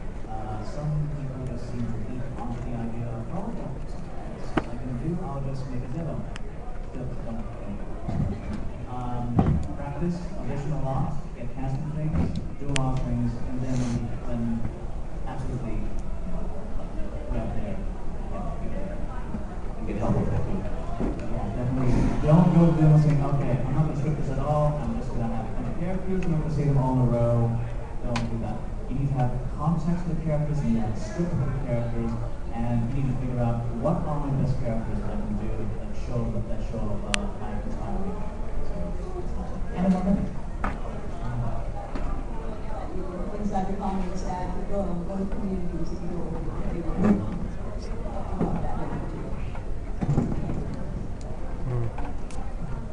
Just another comment on these communities. I've met so many, like all these people on this panel, I've met because I joined these communities. So not only do you get awesome experiences where you get to actually like try different voices and get to post them, get people's responses, get your own practice, but you make amazing friends through it. So it's really cool, especially maybe you're not super interested in voice acting, but you can still like talk to people from it and make really cool friends from it. So I'm really lucky to have all of you guys to, we all support each other, we all talk to each other. So it's not just, you're on your own kind of thing, but you have like a whole community of people there to talk to get networking from, to learn from, to critique, and it's really cool. It's a good safety net, especially Hi, Michael. Hi, audience. I'm in my own audience. You guys got to comment that is sort of like, usually a lot of people, it's been mentioned that a lot of people The guy's managing the midterms bad. or professionally. And the thing is that with these online communities, it's a really good safety net kind of place. So you can sort of learn how to ask questions. Yeah, the guy was there earlier, probably left. It's a good way to kind of like you learn how to be a negotiation after that. The other thing that's cool about the VAC and the VA is every once in a while you'll be browsing around and somebody will post a project that's actually paid. It will be, for all intents and purposes, a professional audition. So if you guys do this, you're like, I wonder what it's kind of like to, get paid to do this stuff. Every now and then you will see that stuff popped up. I know, Mac, you've been a casting director, you posted on those sites before. What do you look for in a talent that is on the VA and the VAC if you post a project, especially if you're going to be dishing out money for it? The most important thing that I always look for is just smart acting. The basis of acting is storytelling. It's not all about being able to scream incredibly loudly. It's not all about being able to do a million voices. It's about being able to capture an audience, tell a compelling story. You want to have lots of different peaks and valleys, different levels to a character. They have moments where, take a villain for instance. A villain is not going to sound angry and crazy all the time. They're going to have moments where they're soft. What if this villain is thinking about his favorite teddy bear that he had when he was 5 years old? You need to find all of these different sides to a character, make them come to life. Because it's not just a voice, it's a character. Acting is being. A really good example to go with that, because I got the feeling a lot of you were fans of MLP out there since you guys screamed and mentioned it, but Discord is a perfect example of a really well-acted villain who makes himself lovable through the way he's So just a question for all of you guys on the panel then. Where would you suggest learning to do better acting? I personally have taken college courses, but what about people who aren't able to access that? Bang Zoom workshops. Yes! Woo! Voice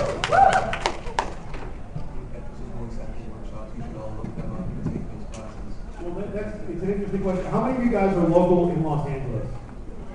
All right, a lot of you. All right, so now everybody who is not local. Okay. Yeah, well, obviously the other ones, but I want to get an idea. So for those of you that are in Los Angeles, just being perfectly honest, there are a lot more classes, especially directed straight towards voiceover, that you can do. But for the entire audience, the best thing that I can give to you guys, I wouldn't even go to college acting classes, I would say improv. Of all the things that I've done and seen, improv is the thing that translates best and most directly to voiceover. Because what is improv? Improv is you walk in, you create a spot, you can make choices you don't think, and you go. And then on a split second, on the drop of a hat, the rules change, you change your character, you commit again, you make totally new choices, and you go. A lot of people think improv is just comedy. a lot of times we associate comedy with improv, but you can absolutely do improv in a dramatic setting. So improv is just reacting on the spot. And in voiceover, that's a lot of what you have to do, because you don't get a lot of time with the script. How many anime fans? Obviously, we're at Anime Expo. Yeah! Come on, everybody's hands should be up! Woo! Don't lie to me. All right, how much time do you think we get with an anime script? Not a lot. No? Who thinks we get any time? All right, good. You guys are smart. No time. You do the audition, you get the script, you're cast. The first time you see your first line is when they cue it up on the screen. That's how much time you get with the script. So if you're able to take improv and make those choices and commit on the spot, that's how you guys will be able to create believable characters and not have to worry about all the other stuff. That's not to say that taking acting classes in college or doing theater, or even if you're a musician, if you sing, all of that stuff translates. But in my experience, I would say improv is something you can do in any city in the United States, and it's definitely something that I would recommend for anybody that's interested in voiceover or just having a good time. Yeah, I just wanted to add that for the longest while, all the improv classes were always completely filled every single year. I tried to get into them for class, for my college classes. And what happened was I just took a whole bunch of scene study classes. The nice thing about scene study in general is that basically it teaches you who are you talking to, who you are as the character, where is the setting, how far away you are from your scene partner, basically who, what, where, and why. And those are really awesome things to keep in mind, especially when you're in safety and comfort and no studio session thing big of your own home. But what improv is sort of like you're out of the books and you're actually doing all that. And you get more practice that way by doing instead of just thinking it. So I highly recommend improv. It made me improve the most, even though scene study didn't help me a lot. Just to bounce off of that, a point that I think everyone's kind of touching on is acting is a lot about characterization. And if there's anything I learned from the classes I've taken, it's that the choices are way, way more important than any voice you can pop out. Anything that you say has to have a reason behind it. You don't just walk into a room for no reason, you know? You have to have like characterizations and choices behind everything you say when it comes to acting. And maybe you don't think that's true, but there's a lot of people that would say otherwise, trust me. It's just a lot of analysis that comes down to a characterization. You know, maybe you don't always have time to do that, but it always should be something in the back of your head. Like, what would this character do? Where is she from? Where is she going? What is her objective short term? What is her objective long term? It's really important things to think about. Yeah, and also feeding off of what Brittany is mentioning, it's also math. It's sort of like choice. Most people tend to fall on very safe choices as well. And if you want to hear a secret, which is not going to be a secret, it's not mine, is that make your choices as specific as you can get it. So then it's not like very blah kind of thing. You're actually coloring your performance and this character with extra layers and stuff. And then it'll make you stand out more than against the others who are just being very blah with their performance. And just to bounce off of that really fast, if like you're making a really bold choice and the director doesn't like it, the worst they're going to tell you is to pull it back a little bit. So there's not really a huge consequence to making those bold, big choices. Not that bold and big means yell all the time and be angry or energetic, because it doesn't. Specific and it doesn't fit the character. Worse, and the thing is that some people with better things that come out of making a very specific choice and not good fit, at least you show off that you are good at acting and they might have you try out for another part instead, or give you another part, which is the case for a lot of my actors. Because like, wasn't a good fit for character A, but happened to be a good fit for character Z later down in the series, and they were too lazy to hold the auditions. I want to bounce a little bit away from that topic and just say that if Can I you... add something to that particular topic before we go out of it? I'll give you a chance to bounce back. Okay. I just want to say really, really quick, if you want to do this, you better get yourself into some community theater. Do it. Because community theater is going to help you with any performance anxiety, and it's going to give you more confidence. Bounce. Okay, so I was just going to say that some of the most important things that I ever learned was from an acting teacher I had back where I originally grew up. And she said that characters don't just say things for no reason. When your character says a line, they're not just saying it to say it. They're saying it for a reason. What's their motivation behind the line? And also, who are you talking to? Because when you think about it, how your character talks to like a certain other character and how they talk to a different character, they're going to have different feelings. They're going to be, maybe they're more reserved when talking to a character they like, and then they're more like, oh, I don't care what you think. So one thing that I try to do when I get a script is to find, okay, so what is my character's relationship with this person she's talking to in this scene, and how about this other character? So just think about motivation, think about who you're talking to, what you want to get out of it.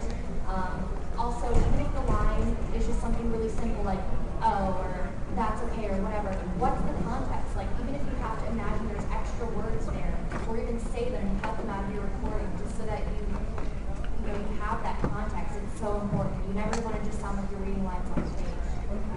An important thing that I like to stress is don't stay too much in your own little world. You always will benefit from studying the people around you, other actors. There's so much that can be learned. Very, very often I'll be watching something, I'll be watching a cartoon or a movie, and I'll hear somebody say something, and I'll say, oh, the way they said that, the kind of emotion they used, that really stuck with me. And I'll try to remember, what did they do? Why did it work? And then I'll try to integrate that into my own style. I would say a really important thing is to not only study anime. That's something that a lot of people do, and that can be highly detrimental. The thing with actors, when we're performing anime, we're very, very limited in what we can do acting-wise, because we have a very specific pace we have to stick to. We have to fit these mouth flaps. And oftentimes we think, oh, I wish I could have taken my time with this emotion. We can't always do what we want. So the best things you can study are things that really aren't dubbed. Although you can still learn a lot about energy and distinct voices from dubbing, it's not the best way to learn acting. And just before we move on, I'd like to say that this is voice acting. The acting should come first before the voices. You may have like a bunch of voices under your hat. You can probably do the best thing, the best girl, Arnold Schwarzenegger, but if you can't put anything behind voices, then you're not going to go anywhere with it. Alright, and a lot of us also produce. One of the things when you start voice acting is you kind of want to make your own projects, and it's also a really good way to get your voice out there. So I guess for those of us up here who produce, when you are casting other people for one of your projects, what do you look for? What makes a voice actor stand out to you as someone that you would want to cast for your production? Like I said before, the choices that they make.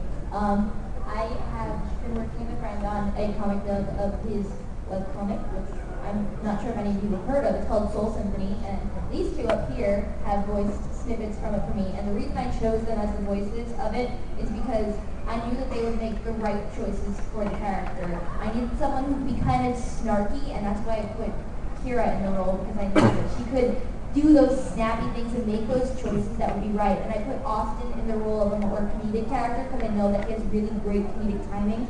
So those are like, when I hear a voice and I hear their acting and I know the acting style of the people, it really helps me when I'm choosing who to cast in a role. I'm sure Matt has more to say on this topic though. We sit over here then, I guess. I know. Sorry. Again, just to again build upon what Bree said. Yeah, I love people who make smart choices. That's the most important thing to me when I'm casting. I once had in Dustin Elysian Tale, I had this character named Bree who I was expecting to cast a 25-year-old actor somewhere around that range. But Michael just gave me such a unique, such a memorable performance with all these interesting quirks. He made it his own. It didn't just sound like he was reading stuff off a page on all one flat level. He gave me a living, breathing character. And I said, you know what? Even though this character looks 25, let's push his age down a little bit because it was that good of a performance.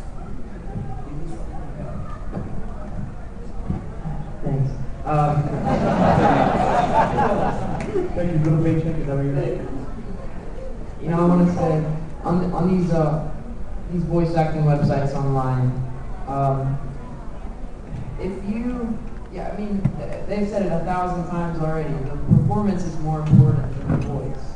And Mac said it. I mean, the character that he was looking for, he found the best performance, and it didn't even fit the character role. So never worry about what you sound like. Well, it did fit. You made it fit. I made it fit. But never worry about what you sound like. It doesn't matter. You have to get over that, you know. By the way, because I think it'd be interesting, how old are you, if you don't mind telling me? I'm 87. 17. So that's just something I want to point out. Is yeah, give him a round of applause.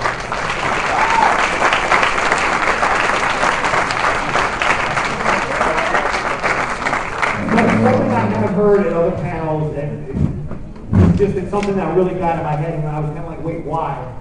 There's really no age restrictions on voiceover, which I think is a great thing. There's a lot of actors like Michael, like Mac, that started out when they were kids, and they kind of grew up around the business. I mean, when did you start acting, Michael, and what was your first thing? The first time I ever tried voice acting was on one of these websites. I did it when I was 12. I mean, if you got a good head on your shoulders and you've got a good support system, you guys can do it. So I think it's just important to point out, it doesn't matter if you're really young, and it's on the flip side, it doesn't matter if you're really old. If it's something you love to do, the best advice I can give you is don't wait, because you don't want to look back in 20 years and say, what if? That kills me. So that's just, I wanted to put that out there. The other thing that I look for when I'm casting or if I'm working with Mac is directability. If you're an actor, you have to be directable. So you've heard all of us talk about making strong choices. That's great. But what if you come to me and you give me a really strong villain, and I go, you know what, that's great, but that's not what I'm looking for. This is what I'm looking for. Can you take that direction? Yeah, you can. See, I like his confidence. He said yes. So that's really important, because a lot of times, nothing you do in a booth is going to be wrong. There is no right or wrong. There's just a choice, and the choice I'm looking for. So when Mac or myself or Kimlin, when we're casting stuff, we're interested in your choices, but if we send you an email and we go, hey, this was a really good interpretation, but the character's actually a little bit more like this, you have to be able to take that feedback and adjust your performance. And even more so when you get into a booth when you're hired. Directors all the time are going to say, it's a little bit more like this. Good, let me hear it like this. Or they might just start throwing stuff at you. A lot of times they might have you read a line in audition. I'm sure this has happened to you. They'll tell you to do something that has nothing to do with the character you're reading for. Why? Because oftentimes when you get hired on a cartoon, you have to do 2 or 3 other voices. So they're curious, okay, if I hire him for this role, I have to use him somewhere else because I got him in the booth. What else can he do? So don't get too locked into what you do. Commit hard, but when you finish the take, be ready to take that direction and go wherever that director wants to lead you. Because for me, the director and the engineer are the 2 most important people in the room. The director's telling me where I'm supposed to go, and the engineer can make me sound awful with the turn of the button, so I don't want to make connections. Just to emphasize how important directability is. Once I had to hire an actor for a very specific role, I had this role narrowed down to 2 different actors.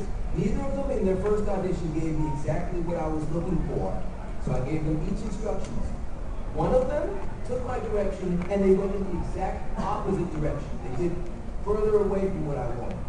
The other person gave me the exact same read they gave me the first time. He's the one I didn't hire.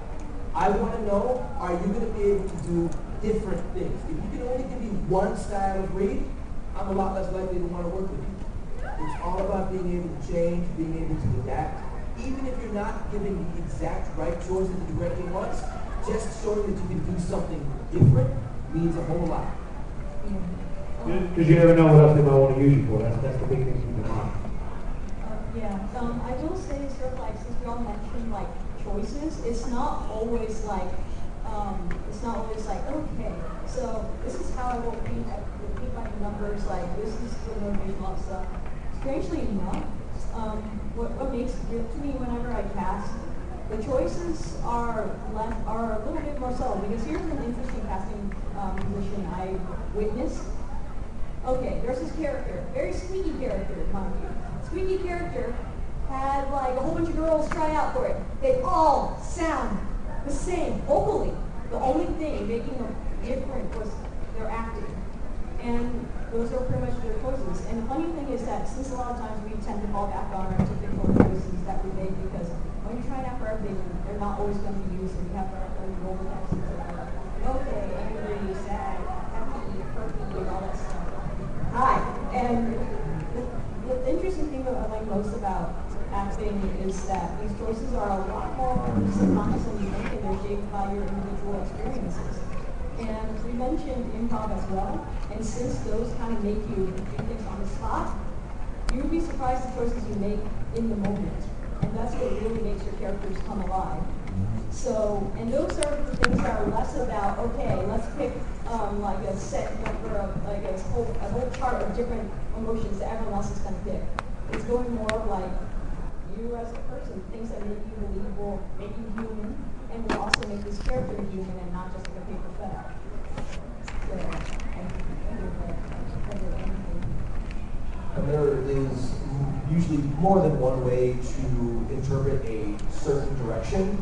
Like you can, like if somebody says that I want something angry, you can give them, something really angry, or you can give them something really intense and guillotine, and it can be, you can do whatever the heck you want. Yeah. To add that there's a difference between I'm angry at you and I want to throw furniture at you, and they're more shaped by the circumstances. Like, have you ever been angry at someone in a very formal dinner party? They're more shaped by their surroundings and stuff like that. So they really help guide your choices more, and what you're going to do in those situations, what your character is going to do in those situations.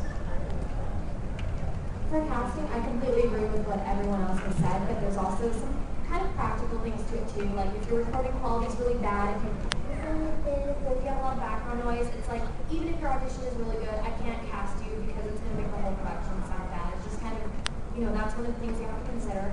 Also, you don't get a lot of time when you're auditioning. You're going through a whole bunch of auditions, so please just say your lines. Don't start off with, hi, this is my first audition, and I'm so-and-so, I'm Lauren, and I'm really nervous because I don't know if it's good. You should hire me. Yeah. I've got a really bad cold right now, but as soon as you cast me, I'll be totally okay, still be cool. My mom was gerbil just died yesterday. I really need this role.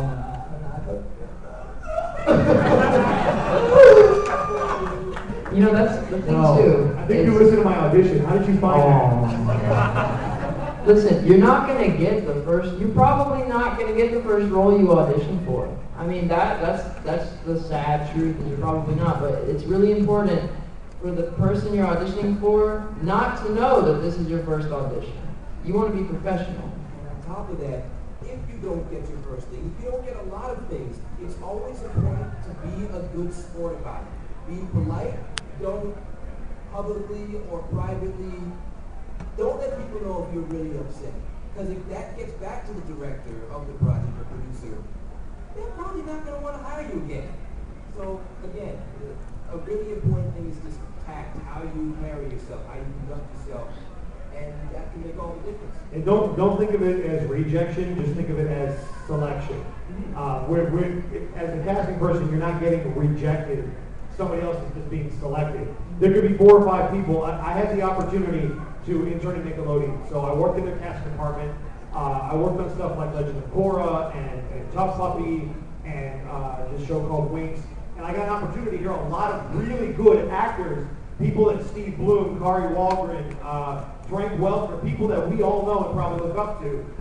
Not all of them got hired, and it wasn't because they weren't good. It's because they weren't the right fit for a particular role. And having seen that firsthand, I'm like, well, geez Louise, if Frank Welker is not getting picked for everything he auditions for, clearly it's not about just being the best. It's about do you fit the character. And that's the casting director's job, to find the best fit for the character. And there can only be one.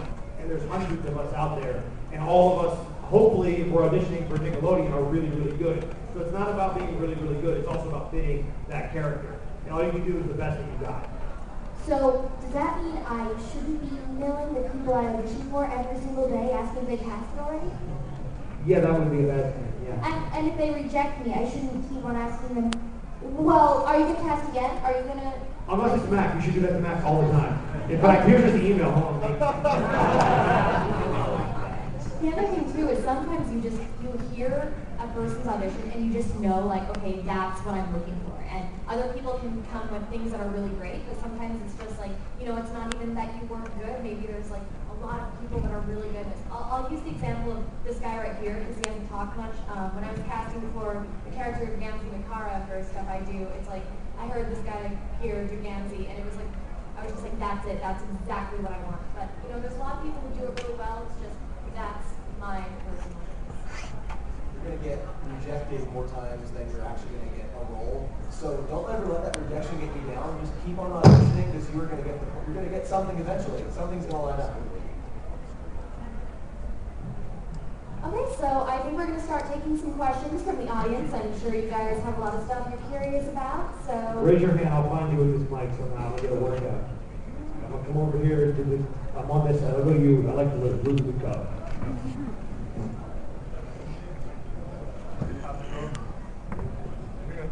How's it going? I have a question concerning about the equipment. Which is the best microphone to buy if you want to start your process? The best microphone to buy. What is it? What is? I'll tell my on that. we actually covered that quite a bit in the first part of the panel. I'm not sure if you heard about really good suggestions. USB is always good. Yeah, three I'll give you real quick. The Samson CO1U. Get it. Wait a second, did you ask a question and you want an answer? You have pen and paper out? Come on, man. No, it's all good. So Samson CO1U, the Audio Technica 2020, and the Blue Yeti are three USB mics that I would look into if I were you. Various price ranges, so it just depends on what you're willing to invest in. Yes?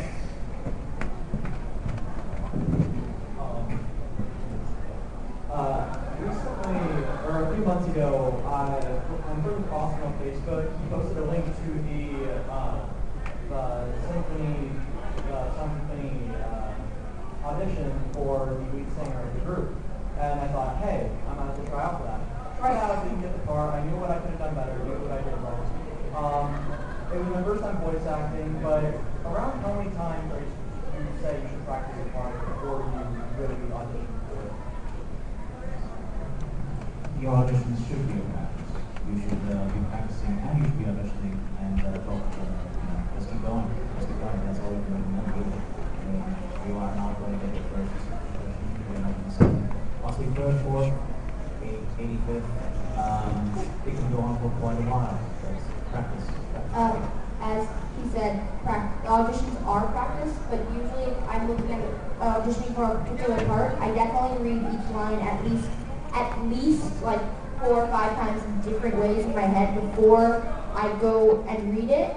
And I do several takes, and then I go from there and I pick what I like, and then I listen to it again, and I make sure, quality control and stuff like that. And then from there, I'll submit it. And if the people who I send it to give me a critique, and they want to hear more, I'll do that whole process over again. I'm going to say real quick, it's not always important. The words in the script aren't, as long as you're pronouncing them right and everything, yeah, they're important, but it's not the words. Again, it's the choices that you make. It's not always the words that are important. So, yeah, your auditions are your practice, and you don't want to read a script and practice it so much that you're dead set on like one thing, because if you have words and you practice it like 80 times, it's going to be hard if you have to change it, if you have to change something, because they might ask you to change it. It'll sound like you're talking, not like you're acting.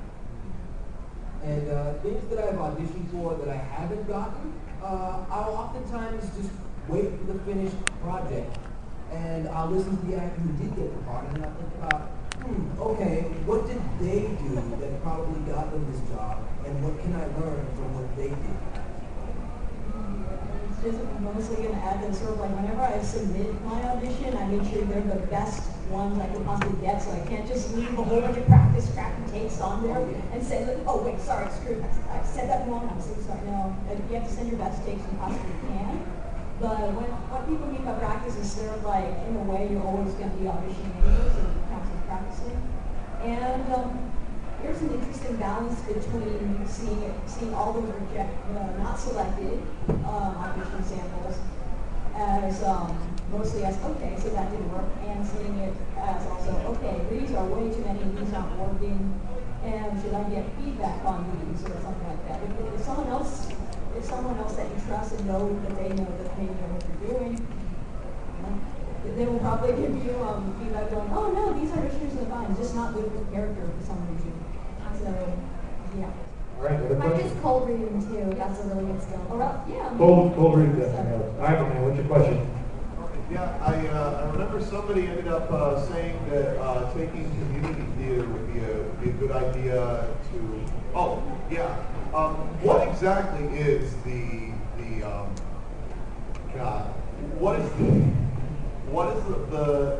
like if you do a lot of traditional acting, like if you do some cinematic acting and you do a lot of theater acting, what exactly is the transition like from there to voice acting? Because I can tell it's probably very different in both respects. Anything you can tell me on that? Yeah. I think Mac might be better suited to answer this question.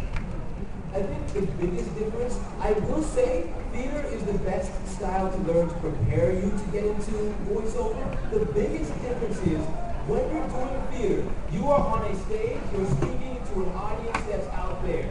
So you're very, very big, you're very, very large with everything. Theater doesn't allow you to be more subtle, or you can't do a lot of things. So oftentimes when I do have theater actors, they're very big, they're very loud, but I do teach them. I'll get them to work in that very small place. I've even used techniques such as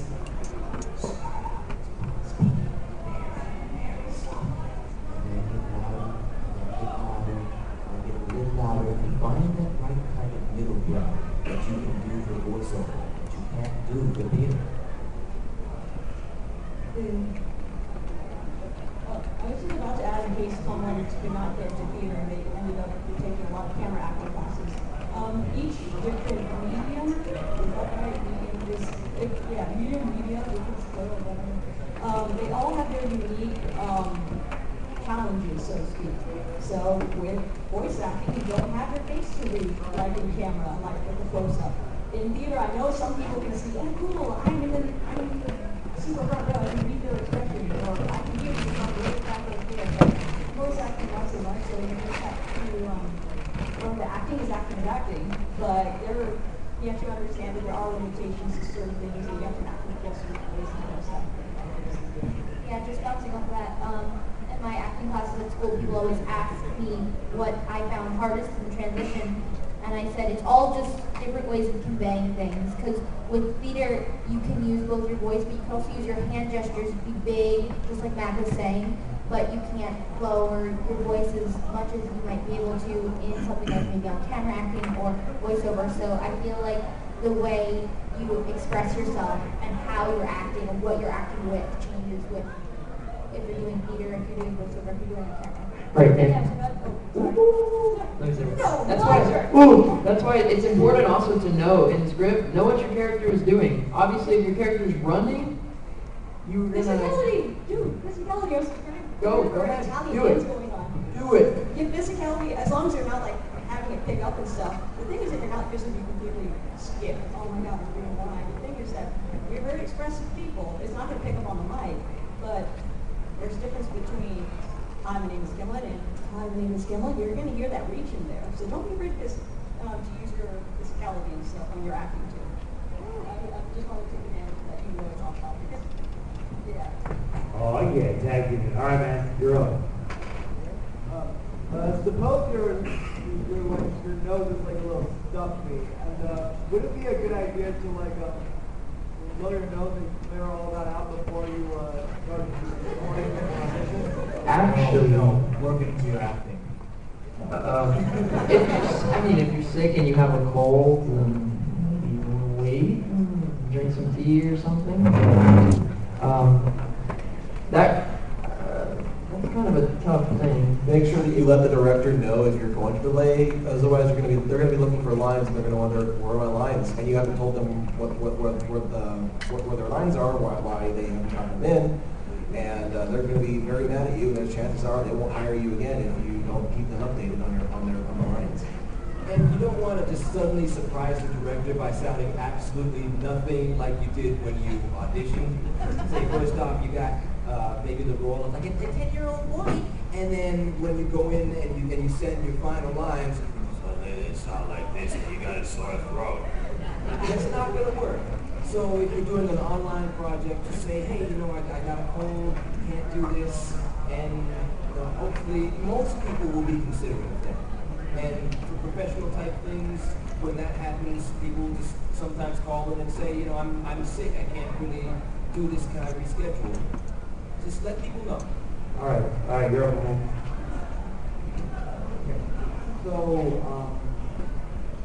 So if you're like doing a character that like you have to like shout or scream, then is there a chance that your neighbors might complain? God, every time I put on a sports game, are you kidding me? Do your neighbors complain, Mac or Killen, or anybody that screams a lot? Can you say that again? I don't think any of us heard what either of you just said. Well, do the neighbors hate it when you guys scream? I used to scream in my dorm room. So we actually had a whiteboard outside our room, and I would write stuff like, I'm recording today, I'm not dying, I am going to be screaming. And I would let like my roommates and people know. At home, my parents are completely used to it. I'm pretty sure they have told my neighbors before that their daughter is not getting killed, but instead is doing some sort of strange acting in her room. And you know, they've become pretty used to it. I've heard people at school pass by my windows and be like, what is she doing? Is she dying? But those people I give the heads up to if it's going to be blood-curdling screaming, but I don't know about any of you guys. Yeah, my neighbors have never complained, but they also have a dog that likes to bark. So I don't think that they've ever complained about that, so I don't think they ever will. One quick thing to add in. A good friend of ours, Lucien Dodge, once had to play a character who was being killed, and I believe he once had the police called to his house. That's when you know you're really good at it.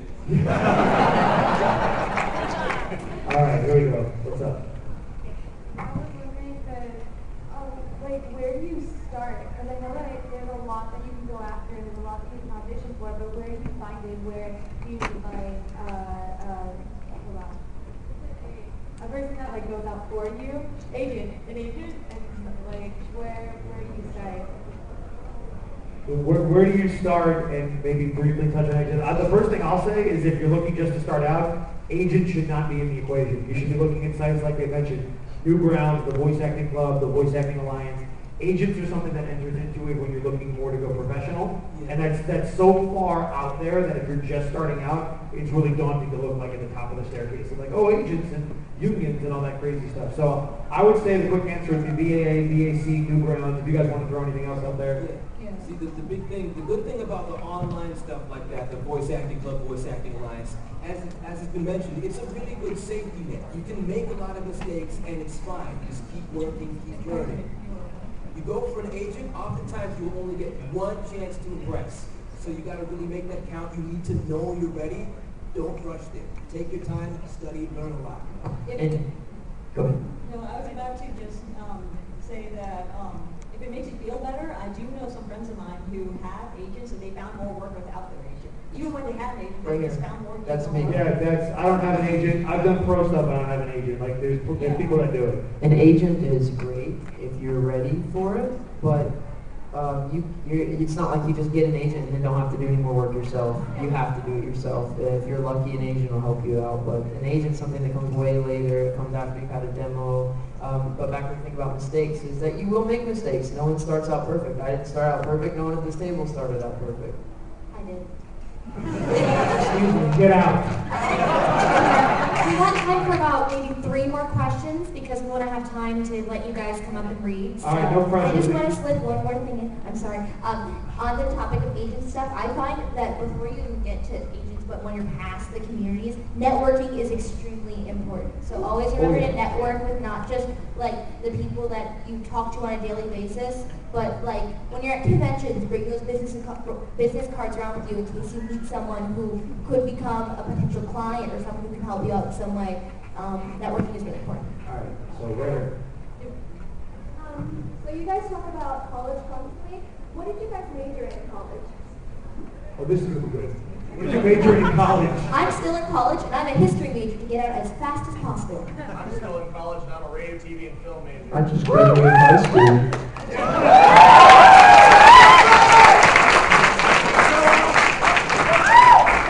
How do you compete with that, Matt? What did you study in college? The thing with me is I actually got my first lead in an animated series, Grossology, when I was still in grade 11. So I actually just stuck with that and kept pursuing that as my career. Do you want to say something, Edwin? What did you do? Yeah, what did you study in college, Edwin? I'm sorry, I'm just looking at a picture of Michael sent me. It's horrible. Oh my God! Send it away, send it away. I took 2 degrees actually. I did a degree in computer systems engineering in Auckland University, New Zealand. See, it's exactly that terrible. And I didn't finish that. And then I took a Bachelor of Media degree in Adelaide, South Australia. I'm not from around here. I'm from Australia. Hi. Hi. I'm from North Carolina and I still live here. Yeah, he's got a big Australian Awesome accent. Australian accent. This is my real Australian accent. All Australians sound like Mr. Feeney from Boy Meets World. Everybody, what did you study in college? You guys. Cameron, yeah, you. Yeah, I'm in trouble. Let's go. I studied screenwriting because a story is a story, and decided to go from, hey, let's see what the writers are trying to make you actors say, and I learned a lot about characterization in screenwriting. Actually, no, in college, as soon as I got out of high school, I had to work till my mom and dad, but everything that I've learned, everything that anyone has taught me has been online through making friends on the Voice Acting Club, Voice Acting Alliance, having Skype calls telling me, hey man, what do you think about this? Please be honest. Taking every single criticism, taking it aside, seeing what I can learn from my mistakes, keep going, practice makes perfect, and you know, I'm just keeping at it. I majored in Japanese, but one thing that I would say is that for those of you who think, oh, well, I want to be a voice actor, so I should get a theater degree, I would advise against that, honestly.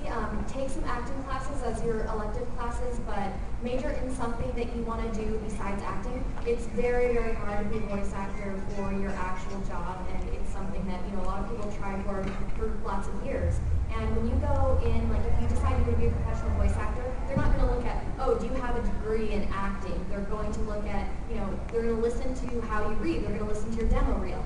And they're going to look at what you've done on your resume. That kind of stuff is more important. So I would say major in something that can get you a job, and then also study acting in your free time.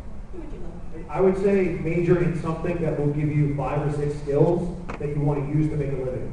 I don't know what that degree is. That's an individual thing. My degrees, I actually got a double major. One was in broadcast journalism. The other one was in radio.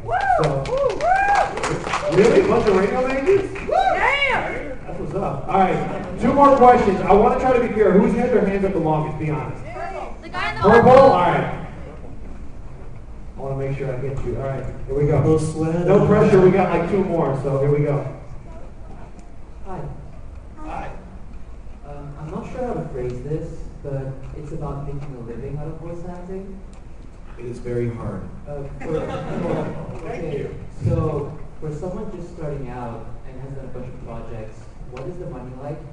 And for someone who's looking to go professional, for how many years do they have to balance voice acting with table bussing, folk, and Forever.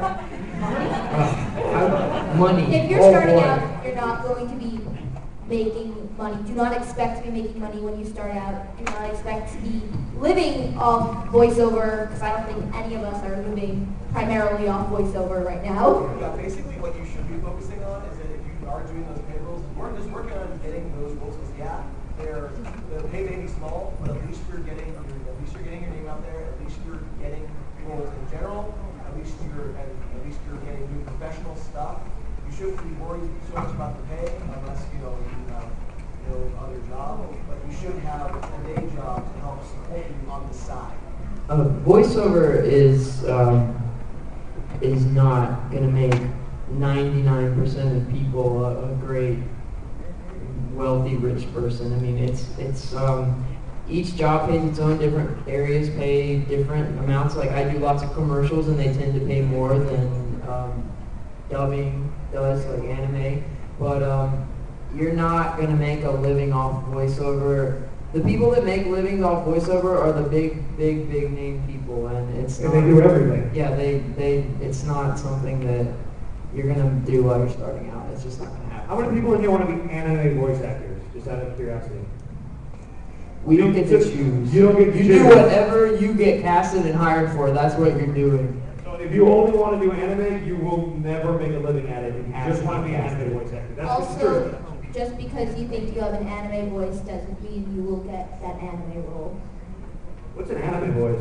An anime voice sounds like this and you're all happy. Okay, next question. Oh no, I'm running. You have a really good anime. All right, who's got a really good question? Oh, actually, I just want to add something real quick. Something to keep in mind. I learned this from Steve Bloom. Is don't do it for the money. Do it because you love it and because you can't see yourself doing anything else. Hell yeah. To put in perspective, You don't want to do sorry. there's plenty of other people who will. To put it in perspective, I've been doing this since 1999, and I have been paid for a lot of the things I do. But I do it because I love doing it, and I'll just keep doing it. So.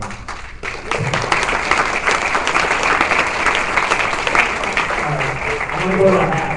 I like his hat. Mac, I think you took your hat. I like his style. I like the hat.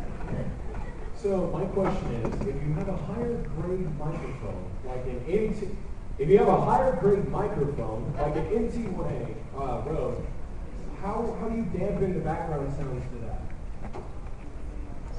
How do you dampen the background sounds to a really good microphone? How do you what? How do you what? How do you soundproof a room so that you can use a really good microphone? Foam or egg cartons Look at or the people. mattress foam. Bumpy textured things. There's actually. Well, Michael, you have a setup that you put in my house, and what do you typically use to kill the sound on that microphone? I mean, you can use lots of things for soundproofing. Anything that's soft and cushiony, like pillows and anything that's soft and sound absorbing, really can work. It's just that you have to work with it, and it's not going to work right away. You have to experiment. But go to the Voice Acting Club website. There's lots of really great tutorials about that. When I was in high school, I used to make a pillow fort and put my mic inside of it. All right, do we have time for one more question, or are we done? I think we should start. What do you think, Kira? Your call. One more, or are Someone in we? the back looked really, really enthusiastic. Where? Person, or right next to you. Right here? All right, you're the last question. Take it, go. Ready? Go. Pressure's on. Great, I feel better. Hi guys. I have a question. I have a question I'm not ready to use. Okay, my question is regarding demo tapes. I've heard about a lot of online demos from Christian Divi to Blake Swift, aka Shady Box, and y'all seem to have music in the background, not lyrical music, but instrumental to fit the mood of the character that they have in their demo. Is that recommended in a professional demo or no? Yeah, Shady Box actually made my demo. Oh, wow. And he put, like, the thing to remember when you have a demo, if you're making it yourself and you're not going somewhere to get one professionally made because you're still starting out, is using music that is royalty free and that you're allowed to use. And I'm pretty sure a lot of the clips in my demo reel he made. So, like, if you have talented friends who can make your music, or you can go to royalty-free music sites. I don't know if any of you know them off the top of your head. A really good place to get royalty-free music is Newgrounds. Just make sure that you get credit, make sure you get permission from the artist before you use it. Of course.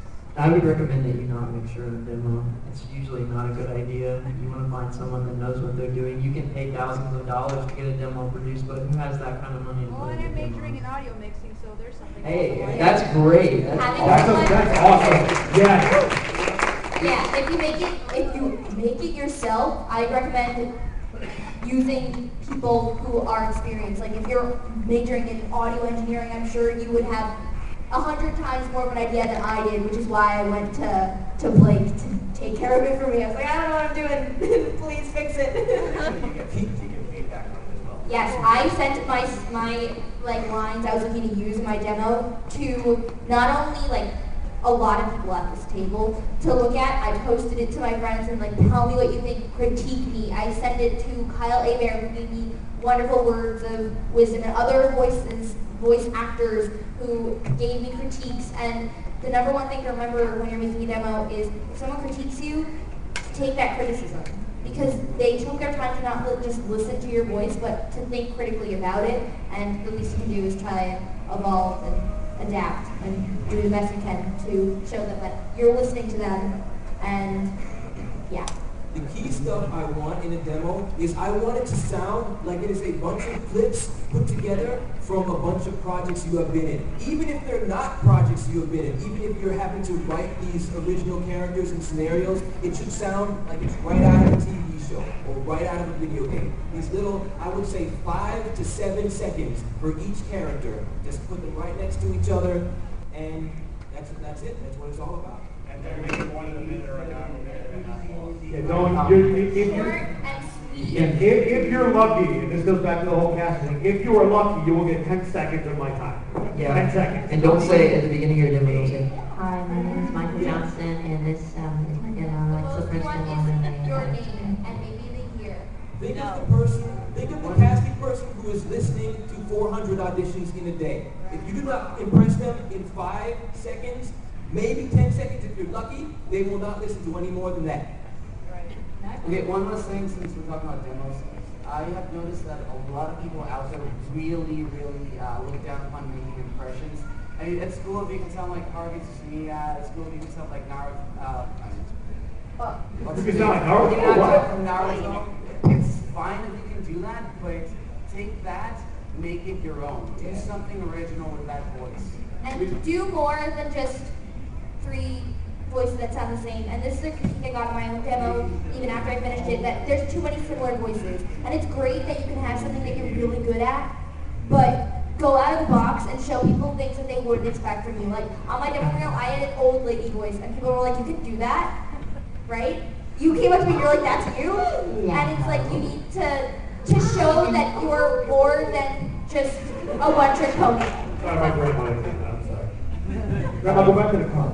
The voices, you know, maybe some of your voices will sound the same, but just make sure that your characters are different. Okay, so here's what we're going to do now, because we have about 15 minutes left. We have some scripts up here. You guys have been sticking around. We're very happy that you all stuck around. We want to do some mock reads, or some mock auditions. You guys want to do that? Gundamn at MAHQ is a Shinjuku station and MAHQ.net joint.